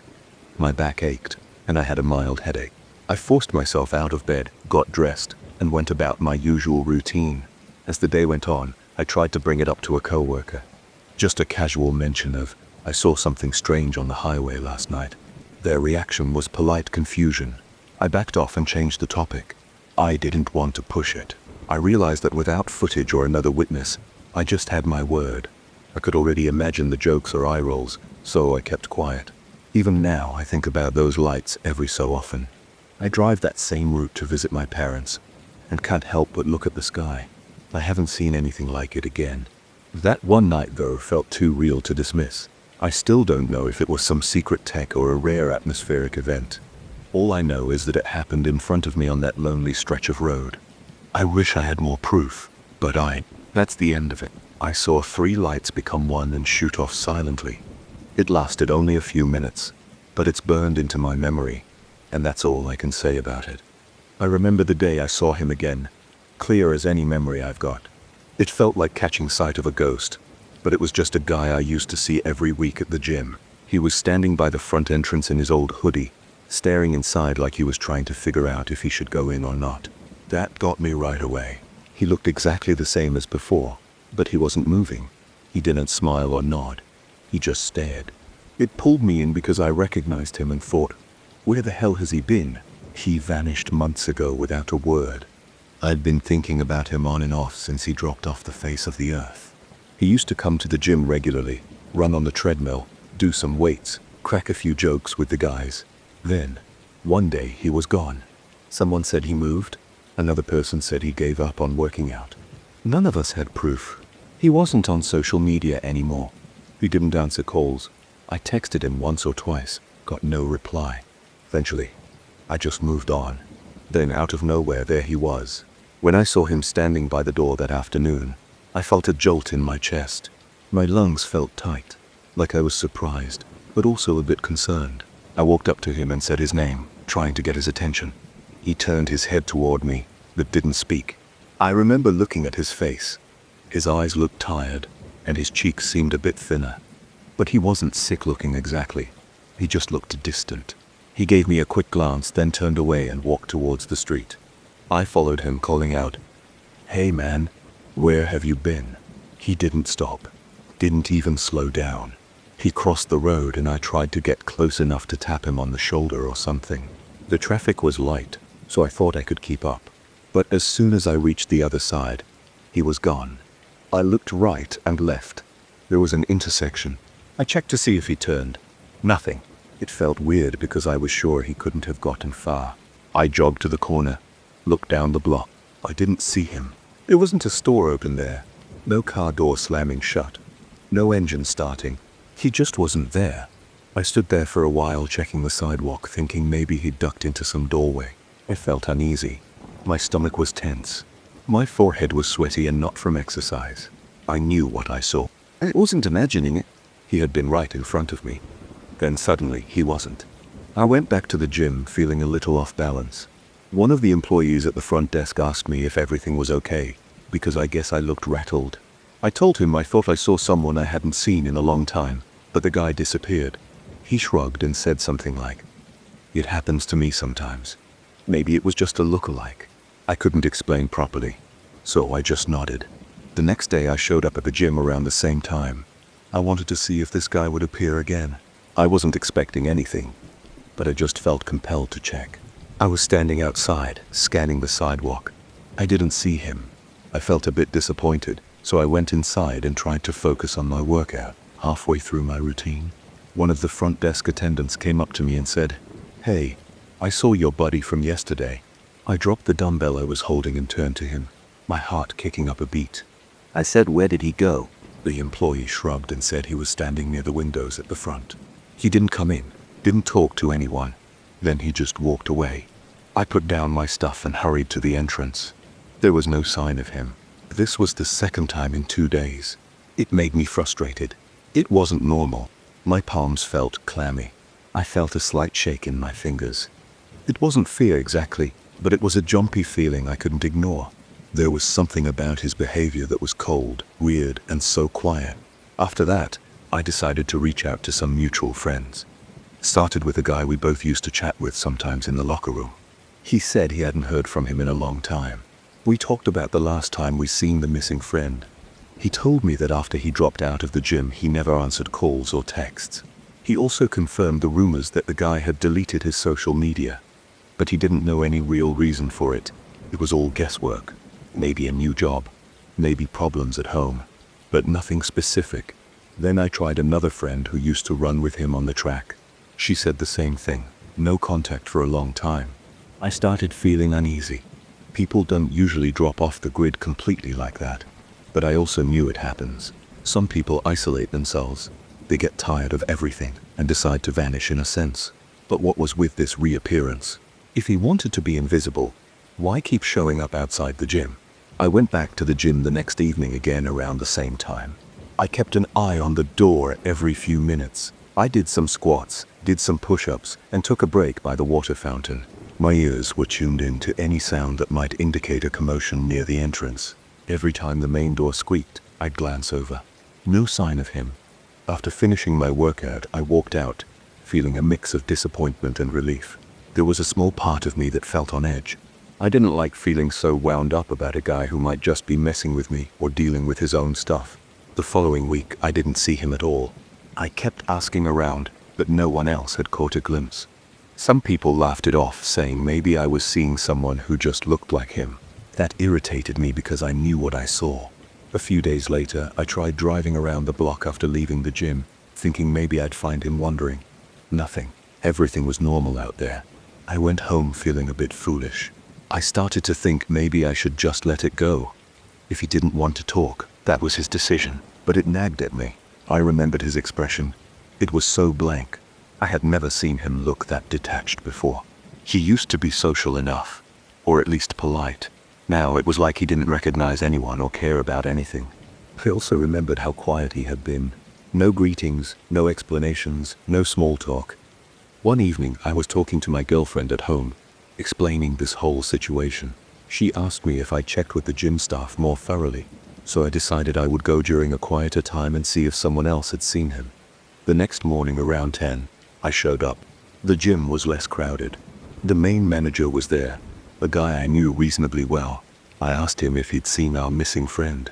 He said he noticed a guy matching that description standing outside the glass doors a couple of days ago, but the man never came in. He tried waving the guy in, thinking maybe he forgot his membership card or something, but the guy just turned around and left. The manager told me the security cameras only capture inside the building, and right at the entrance, he offered to show me the footage to see if it was the same person. We checked. The footage was clear. The figure outside was definitely him. His face was partially turned away, but I recognized his posture and the shape of his jaw. In the video, he stood there for about a minute and then walked out of the frame. My heart started beating harder as I watched. It confirmed I wasn't losing my mind. The manager said something like, "He doesn't seem hurt or anything. Maybe he just doesn't want to come back inside." That was true, but it didn't explain why he was hovering around the place for no reason. After that, I walked to a nearby coffee shop just to gather my thoughts. While sitting there, I found myself looking out the window, half expecting to see him pass by. I finished my coffee, got up, and went back out. The air felt cold on my face. My arms were covered in goosebumps. I told myself it was the weather, but honestly, I was just on edge. I started trying to remember the last real conversation I'd had with him before he vanished. It was nothing major. We talked about workout routines and music. I couldn't recall anything that would make him want to cut everyone off, but I understood that people have private problems. Still, the more I thought about it, the more it bugged me. About a week later, I had another sighting. I had just finished a late workout. It was close to 9 p.m., and the streets outside were dimly lit. I walked to my car, which was parked a block away. As I approached, I saw a figure leaning against the wall near a closed convenience store. My chest tightened. I recognized his silhouette. I went closer and called out his name. He looked up at me but didn't move otherwise. I heard the faint sound of cars in the distance and my own footsteps were loud on the pavement. When I was about 10 feet away, I stopped. I felt a prickle on the back of my neck. He was staring at me, but there was no warmth in his face. It was like a blank stare. I managed to say, "Hey man, what's going on? You okay?" He didn't answer. The silence was heavy. I noticed his jacket looked kind of worn, like he'd had it for years. His shoes were the same ones I remembered. My breathing felt thick. I asked, "Are you in some kind of trouble? We can talk." He still didn't respond. He just looked at me for a moment, then turned away and started walking down the sidewalk. I hesitated, then followed him around the corner, and just like before, he was gone. No open doors, no alleyway, no sign of him. I felt a surge of adrenaline. My arms tingled, and I gripped my phone in my pocket. I felt my face getting hot. I checked up and down the street. Nothing. I listened for footsteps. Nothing. My ears picked up the hum of a distant streetlight. But that was it. I stood there, cursing under my breath. Then I went back to my car, looking over my shoulder every few seconds. My stomach was churning. I felt tense and uneasy. I decided I needed more information, so I started visiting his old apartment building. I knew the general area. I waited outside a few times, checked the mailboxes, scanned the names. He wasn't listed anymore. I rang a few buzzers, trying to find any neighbor who remembered him. One person remembered him but said he moved out months ago. Didn't leave a forwarding address, just vanished. I asked if there was anything strange about his departure. The neighbor said not really. One day he was there. The next day he wasn't. That was all they knew. I left feeling restless. That night, I barely slept. I kept replaying the moments I'd seen him. That blank look on his face, how he disappeared so fast. It didn't make sense. It started to feel almost unnatural, but I stuck to the idea that there must be a rational explanation. Maybe he was dodging me. Maybe he was living on the streets or in some temporary place and didn't want to talk to anyone.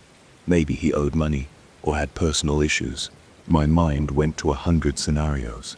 Over the next month, I kept going to the gym, sticking to my usual routine. Didn't see him again for a while.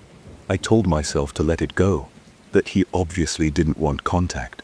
Still, a nagging feeling ate at me. Every time I got on the treadmill or lifted weights near the window, I'd glance outside, half hoping, half dreading that I'd see him. 2 weeks later, I caught him again. This time it was early morning, around 6 a.m. I decided to hit the gym before work. There weren't many people around. I stepped out of my car in the dim light of dawn and saw him standing across the street, facing the gym. My heart pounded. I shouted his name loudly this time, my voice echoing in the still air. He turned his head slightly, but didn't move from his spot. I walked toward him carefully, crossing the street and checking for cars. I kept my eyes on him the entire time. I was afraid to blink. He looked at me. He blinked once, very slowly. I stopped a couple of feet away. I noticed he had dark circles under his eyes as if he hadn't slept. His cheeks were drawn in. He looked thinner than before. I swallowed hard. I asked in a low voice, "Are you good? Do you need help?" He just stared. I heard the hum of a car passing behind me, the wheels rolling on the damp street. I felt sweat forming on my forehead, even though it was chilly. My breath came out in shallow huffs. I tried one last time. "We were friends, right? You can tell me if you're in trouble." Silence. He just kept looking at me. He wasn't even blinking much. I took a small step forward, lifting my hand a bit like I was going to reach out to him. But then he turned and walked off. This time I followed, but kept my distance. He walked down the block. I didn't say anything else. I just wanted to see where he was going. He reached the corner, rounded it. I stayed close, determined not to lose sight. But by the time I turned the corner, he was gone again. The street was empty. There wasn't even a car parked there. It was a wide open block with only a few shops, all closed at that hour. No sign of him. I felt a shiver go through my arms. My hands shook. I don't know how he managed to move that fast. It bothered me. It got under my skin. I spent the rest of that morning at the gym, but couldn't focus. My workout was half-hearted. My thoughts kept going back to him. Why was he hanging around the gym? Why not talk? Why vanish the second I tried to get closer? It felt surreal, like dealing with a moving shadow. But it was him, flesh and blood. Or at least that's what I believed. After that day, I didn't see him again for a long time. Weeks went by, then months. During that time, I tried calling his old number just out of habit. It was still disconnected. I reached out to every mutual contact I could think of, and nobody had heard anything new. Some people asked me if I was sure I wasn't mixing him up with someone else. I just say, I knew it was him. I can prove any of this beyond the security footage of him standing outside the gym. But that footage doesn't explain how he disappears so fast or why he won't speak to me, or anyone else. All I know is, he shows up from time to time, stares into the gym, and leaves without a word. Sometimes I think about waiting outside all day just to catch him. But life goes on. I have work, obligations. He shows up on his own schedule without any pattern I can track. Every time I pass that front door, I find myself glancing around. My stomach tightens when I imagine seeing him again. Part of me wants answers, but part of me is almost afraid to know. What kind of explanation would make sense? He seems detached from everything, like he's there in body but not in mind. It's unsettling. I don't share this story much anymore. When I told a few people early on, some thought I was overreacting. Others thought it was interesting but dismissed it as a misunderstanding. I know what I saw, and I know I'm not the only one who spotted him. That gym employee confirmed it. The manager confirmed it. So he's out there. He's just not the same guy we knew. Maybe something happened that changed him. Maybe he just wants to watch from a distance. Even now, I catch myself checking over my shoulder whenever I leave the gym, especially at night. I look for someone in a hoodie, standing off to the side. I listen for footsteps. Sometimes I think I hear them, but when I turn around, there's no one there. It's been a while since the last time I actually saw him, but I won't be surprised if he shows up again without warning, just standing there, silent as ever. And he'll probably try to talk to him again, trying to figure it out. But something tells me he won't say anything. He'll just turn away and disappear, leaving me with that uneasy feeling in my gut all over again. I still remember the first evening I arrived at my cousin Alex's place. The sun was close to setting, and I stood on the edge of a dirt driveway, looking down into the deep valley ahead. The road wound its way along a steep cliff, with a rusty guardrail on one side and a sheer drop on the other. I felt uneasy before I even stepped into his house. The air was cool, and I heard the distant rumble of farm machinery somewhere in the hills. I shrugged it off, figuring I'd get used to the atmosphere soon enough. Alex's house sat on a small patch of land surrounded by tall grass and a few acres of scattered crops. The roof was tin, the walls were old wood, and there was a porch that creaked whenever you walked on it. He greeted me in the yard. He's about my height, with broad shoulders and thick arms from years of farm chores. His handshake was firm. I'd always known him to be practical, never prone to nonsense. That night over dinner we talked about the layout of his property. The farmland behind the house stretched toward a row of jagged hills, while the front yard led to a dusty trail that eventually connected to the main road. She warned me about that cliff road. He said it was easy to get distracted by the view and forget how narrow the path was.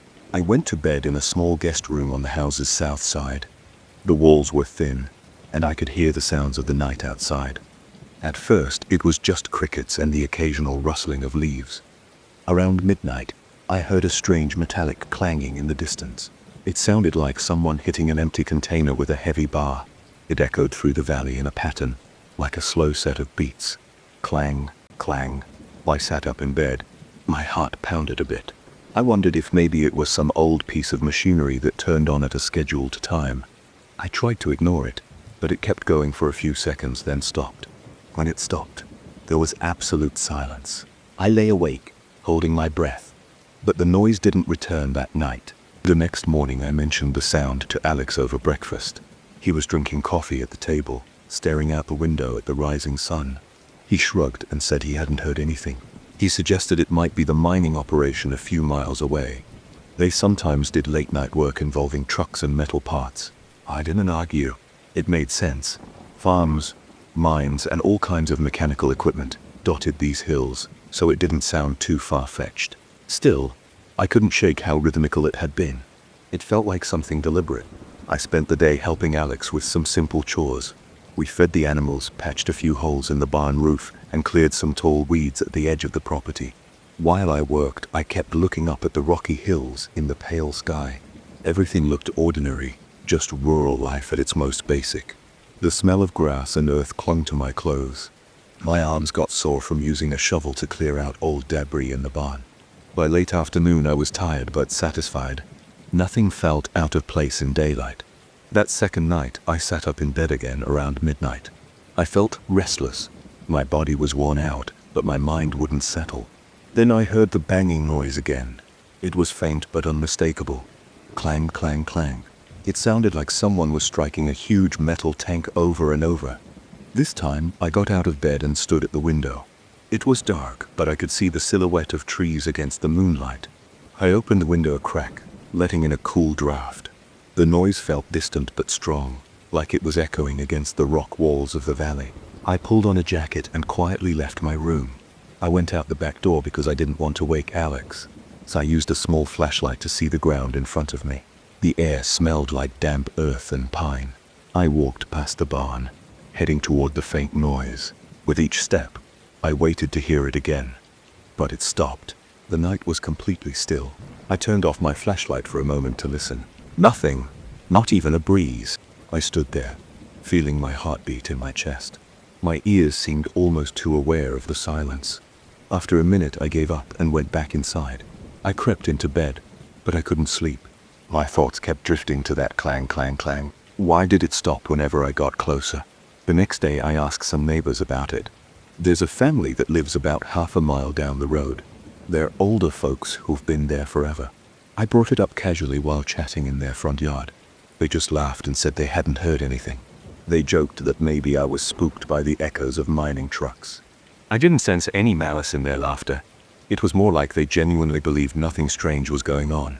Another neighbor, an older man with a scruffy beard, said that nighttime noises in these mountains can be misleading. He talked about how sound travels in odd ways around here. I nodded and tried to play it off, but deep down I felt a little uneasy. I knew I had heard something, and it had a pattern. On the third night, I was determined to stay awake. I sat in the kitchen with the lights low. Alex had gone to bed early. I sipped a bit of coffee, hoping the caffeine would keep me alert. Outside, the moon was bright, casting an almost silver glow over the valley. I kept checking the clock. Around midnight, I heard the noise again. I set my coffee cup on the table and stood, my pulse picking up speed. It was the same clanging sequence. I walked to the window by the sink and listened carefully. The beats were spaced out evenly. I counted 6 or 7 strikes, then silence. I grabbed my flashlight and stepped outside. This time, I moved slowly around the side of the house, trying not to make noise. I noticed that the sky was clear, the stars were bright, and I could see the outline of the hills and the trail line. The banging started again, maybe 50 yards away. My skin prickled. I swallowed hard and shone my flashlight toward the source. I couldn't see any metallic objects, just grass, dirt, and a few bushes. I took a few cautious steps. The clanging stopped again. My mouth felt dry. I whispered a quiet hello, But there was no answer. I stood there for a moment, breathing in and out, trying to steady my nerves. Then I headed back inside. 5 minutes later, the noise resumed, as though mocking me. By the 4th day, I felt worn down. My sleep was a mess. I kept hearing the clang at night and then sitting around in the dark, trying to pinpoint its origin. During the day, I was short-tempered. Alex noticed and asked if I was okay. I told him I wasn't sleeping well, but I didn't go into too much detail. I didn't want to seem paranoid. I just said the rural setting was taking some getting used to. He suggested I go for a walk around the property in the afternoon to familiarize myself with the area. Maybe if I saw every inch of land around us, I'd feel calmer. So I walked. I started near the barn and then followed a small path that led to a wooden fence. The fence separated Alex's property from an old cow pasture. That pasture sloped upward toward a rocky patch of ground, dotted with scrubby bushes and loose stones. Past that, there was a line of trees. I ventured through them and came out on a higher ridge. From there, I could see the winding road that hugged the cliff. I noticed how steep the drop was on the other side, and the guardrail looked fragile. The view of the valley was impressive, but also a bit intimidating. I stayed there for a few minutes, listening for any metal sounds in broad daylight. All I heard was the wind and the occasional call of some bird. That night, the banging came right on schedule. It was almost midnight and I was in my room lying down, waiting for it.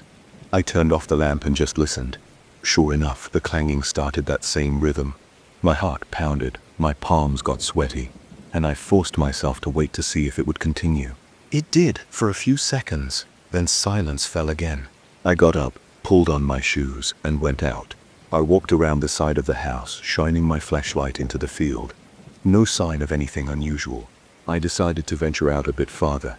I followed the path behind the house, passing the barn. Every step felt loud. The grass brushed against my ankles. At one point I accidentally kicked a metal bucket near the barn door, and the clang made me jump. My breath caught in my throat, and I stopped to listen. Nothing answered. I moved on, shining the light ahead of me. The moon was out again, so I could see a decent amount without the flashlight. I reached the fence, climbed over it carefully, and moved into the pasture. The ground was uneven, and I had to watch my footing. Rocks jutted out of the soil, and old dried weeds tangled around my boots. Then the clanging sounded again, louder this time. My chest felt tight, like my heart was trying to hammer its way out. I pointed the flashlight toward where I thought the sound was coming from. I saw only dark shapes of bushes in the fence line behind me. There was no glint of metal, no movement. I kept the light steady, stepping slowly in that direction. After a few yards, the noise stopped. The sudden quiet made me feel exposed. I spun around, checking all sides, half expecting someone to jump out. Nothing happened. I could hear my own breathing. I don't know how long I stood there. Maybe a minute or two, with my pulse pounding in my ears. I lowered the flashlight and headed back to the house. My legs felt shaky. When I got inside, I locked the door behind me. I felt foolish, but also frustrated. The clanging had started when I was a good distance away, then stopped the second I got close. I stared out the window for a while. I didn't hear it again that night. The next morning, I mentioned it again to Alex. He took me seriously now because he could see I was on edge. He said we could check out the area more thoroughly during the day. We spent an hour in the afternoon walking around pastures, fences, tree lines, and rocky patches. We looked for signs of old machinery, abandoned tanks, or scrap metal that might be shifting in the wind. We found nothing. No loose panels, no strange footprints, no debris that could explain the noise. Everything looked ordinary. I decided to talk to more neighbors. I drove down the road to a few farmhouses and asked if anyone else had heard unexplained metal banging at night. Everyone shook their head. A couple of them smiled politely, saying sometimes the wind picks up weird echoes or trucks drive by on the main highway at night. I even mentioned how the sound seemed to come from different spots.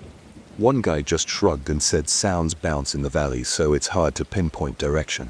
No one acted like they were hiding anything. They just seemed genuinely unaware. That made me feel more unsettled.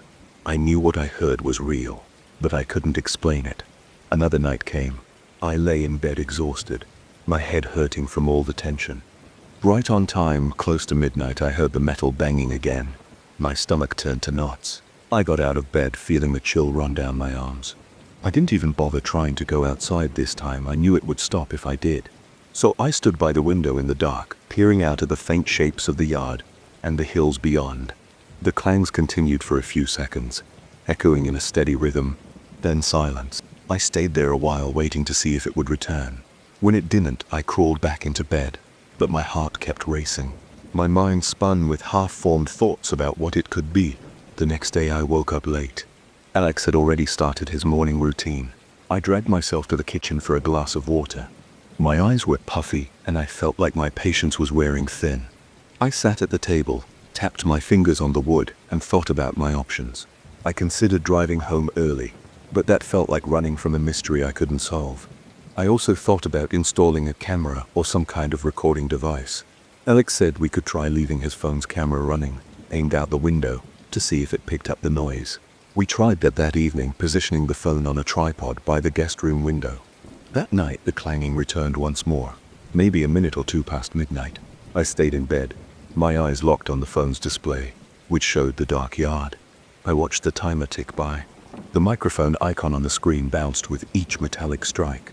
Then, as usual, the noise stopped abruptly. In the morning, we played back the video. We heard the clanging clear as day, but the camera showed nothing unusual. It was just the empty yard. There was no sign of movement, no reflection of metal objects. It sounded close on the recording, but we couldn't pinpoint a source.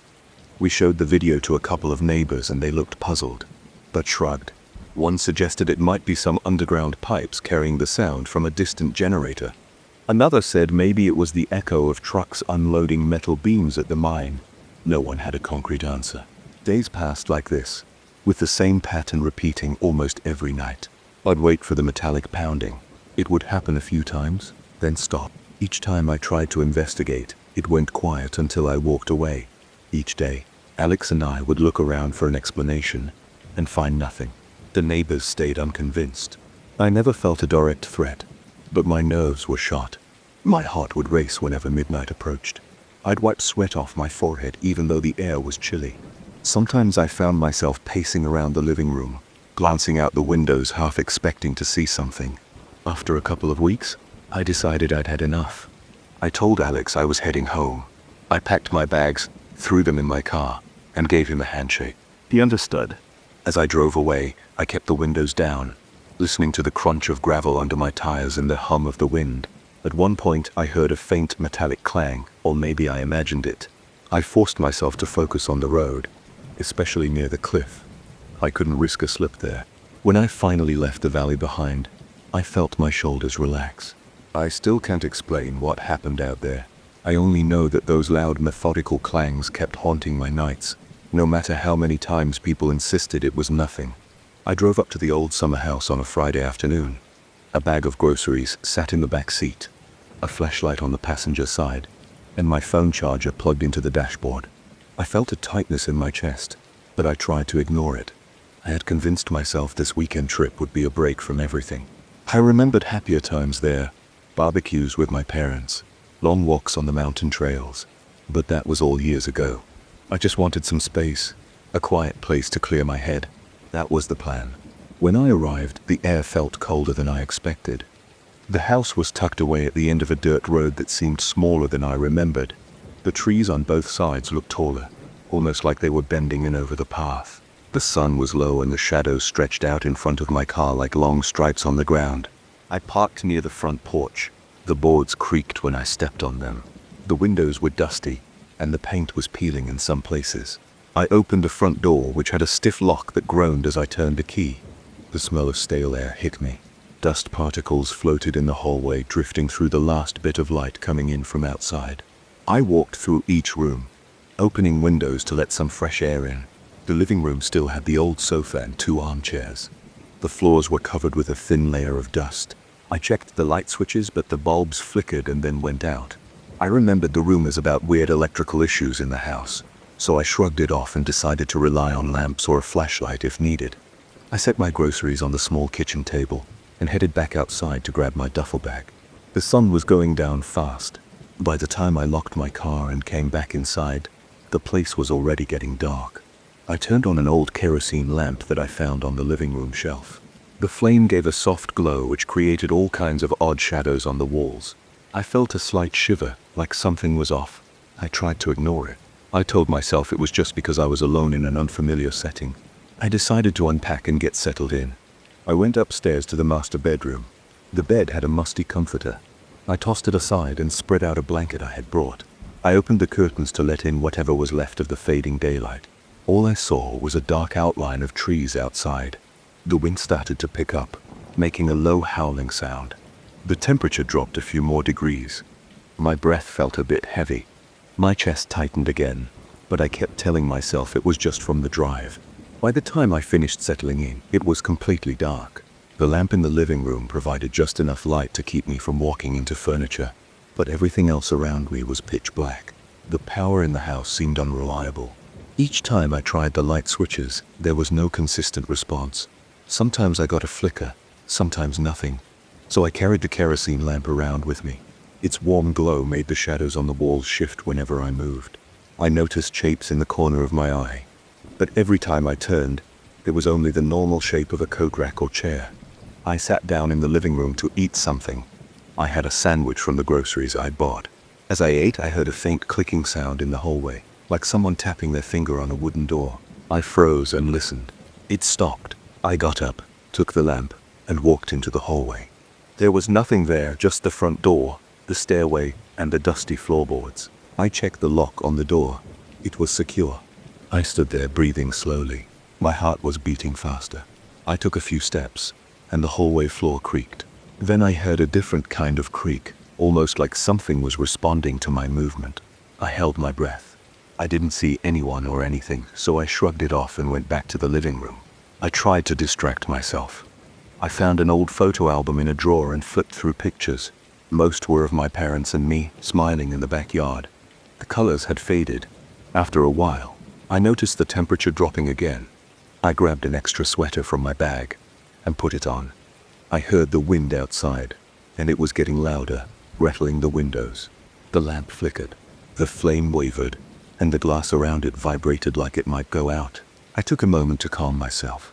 My breathing was shallow, and I realized I was clenching my jaw.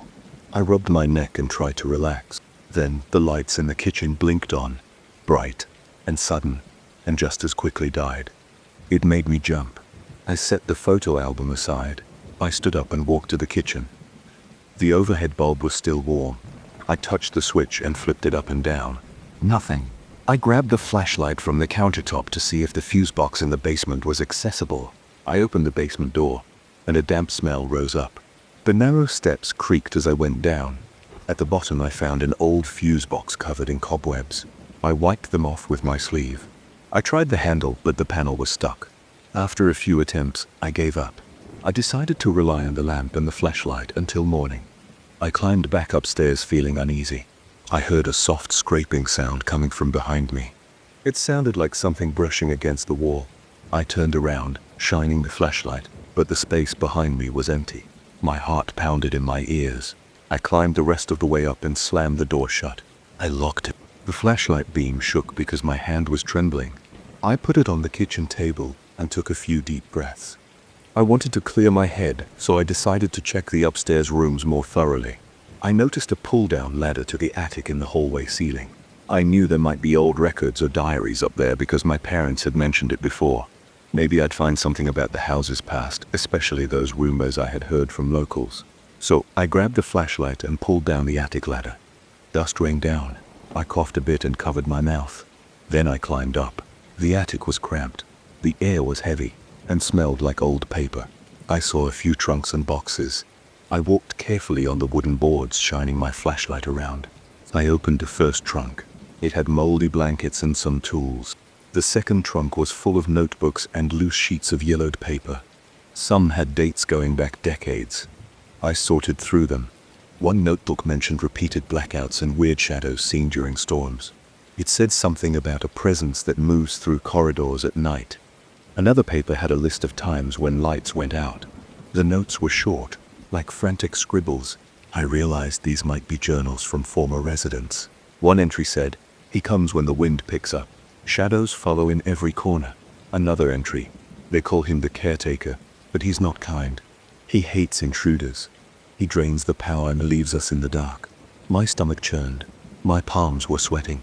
I felt a cold breeze on my back and almost dropped the flashlight. I turned around and aimed the beam. The attic hatch was still open, but there was no draft. The air seemed still, yet I felt that cold spot on my skin like someone was breathing on my neck. I grabbed the notebooks and climbed down the ladder, almost slipping on the last rung. I shut the attic hatch. I stood there in the hallway, flipping through the pages. My heart raced. The notes were clear. People had felt a hostile presence in this house for a long time. They described the caretaker as a spirit or force that lurked around after sunset. They mentioned it getting stronger when people tried to stay overnight. They wrote about shadows moving in the corners of rooms, some talking about hearing footsteps or tapping on walls. A few wrote that they tried to fight it but ended up leaving. Others said they stayed, but their notes ended abruptly. There were no details about what happened to them, and that made me even more uncomfortable. I took the notebooks to the living room and sat down in the old armchair with the lamp next to me. As I read more pages, the temperature in the room seemed to drop further. My breath came out in short puffs, and I could almost see it in the dim light. The flame of the lamp grew unsteady. It was like the air was shifting around me. I heard a click near the window. Then the floorboards behind me creaked. My body tensed up. I gripped the notebook. I turned around quickly, pointing my flashlight at the spot behind me. There was nothing there, just the wall, the window, and a dusty curtain. But I felt a presence, like something was watching. I stood up, my heart pounding, and walked to the window. The glass was ice cold. I pressed my hand against it. The wind outside was fierce, making the trees sway. Their branches scraped against the side of the house. I saw my reflection in the window, the flashlight behind me, and for a split second I thought I saw another shape next to mine. I spun around and the lamp flickered again. I thought I saw a shadow move across the wall. It slid out of sight, disappearing into the hallway. I heard a scraping sound like something with nails or rough edges dragging along the floor. I followed the sound, holding the lamp in front of me. My throat felt tight. My hands were shaking. My heartbeat pounded in my ears. I took slow steps into the hallway. I saw the stairs going up to the bedrooms. The darkness around them looked deeper than normal, like the shadows had a thickness. My breath came out fast. I shined the flashlight, trying to cut through that darkness. It felt heavy, like it was pushing back against the beam. Then, in a moment of quiet, the shape flickered on the wall, sliding up the staircase. It was like a silhouette with no source. I felt sweat on my forehead despite the cold. My legs were tense and my knees almost buckled. I forced myself to climb the stairs. Each step groaned. I heard a faint whisper, or maybe it was the wind outside. At the top of the corridor, it was pitch black. My flashlight dimmed for a second, and I tapped it to keep it on. I looked around. Both bedroom doors were open. I stepped into the bedroom I had claimed. The bed was rumpled. I saw my bag on the chair. I noticed that the closet door was now open, even though I remembered closing it before. I walked over slowly. The inside was dark, and the flashlight showed nothing unusual. Still, my stomach felt tight, and I could taste fear in the back of my mouth. I turned toward the other bedroom. That door was half shut. I inched it open. The window in that room was covered by a curtain. I smelled mildew. A tall mirror stood against one wall. My reflection looked pale, and the light from the lamp flickered in the mirror's glass. Suddenly, I saw a faint outline behind me. It was dark and tall, but before I could react, the lamp flame sputtered and almost died. I spun around, but the shape was gone. I shone the flashlight in every corner. Nothing. I heard a slow creak near the window. I was so tense that my arms hurt from gripping the lamp and flashlight. I backed out of the room, breathing fast. I felt my heart thudding in my chest. My mind was racing. All those notes about the caretaker spirit, the local rumors, it was all crashing down on me. I had to decide whether to run out to my car and drive away, or stand my ground. I felt a swirl of fear and anger. This was my family's house, and I didn't like feeling chased. I made my way downstairs to the living room again, walking faster than normal, almost running.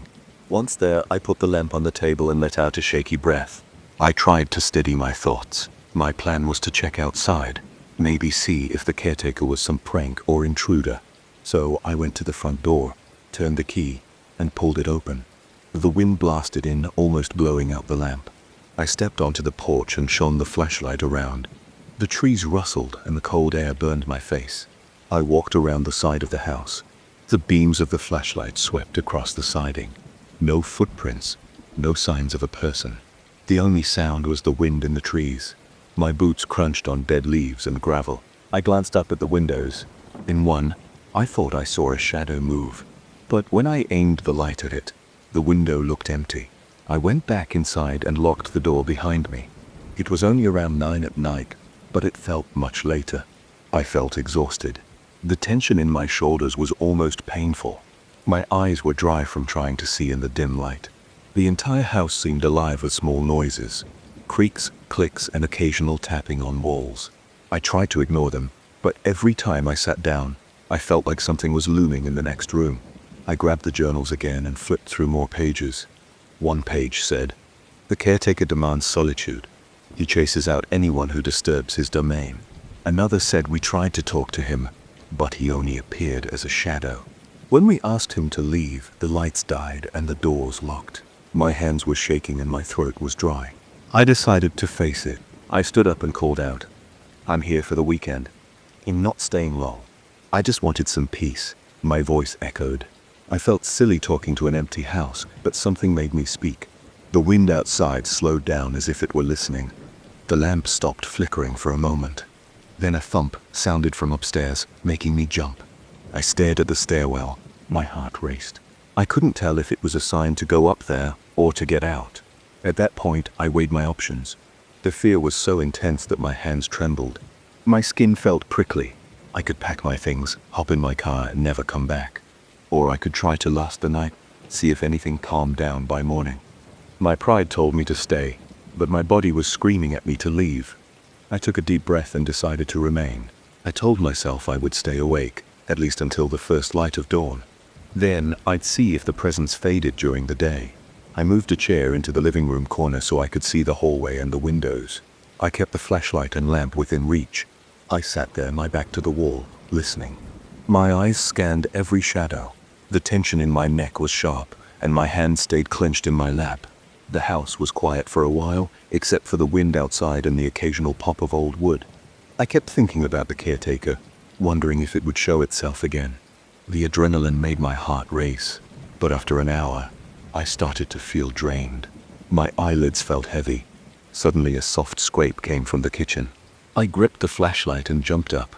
I walked slowly toward the sound, shining the beam around the corners. I saw the back door rattling slightly in the wind. Then it stopped. I stood there for a moment, breathing hard, then turned to go back to my chair. Right then, the lamp flickered again, and I saw the shadow in the hallway. It was tall and stretched along the floor, just past the reach of my light. I froze. My body felt rigid. The shadow slid across the wall, then around the corner, heading toward the stairs. I couldn't hear footsteps, only that dragging sound again. I took one step, and the shadow disappeared. I couldn't handle more surprises. My nerves were shot. I decided I would wait out the night in that chair and leave at dawn. My stomach was in knots, and my heartbeat felt loud in my ears. Every time a board creaked, I looked around, half expecting the caretaker to appear in front of me. But it never did, at least not in a form I could fully see. Occasionally I caught a flicker of movement on the edges of my vision. The lamp flame wavered whenever that happened, like something was passing by. Time crawled.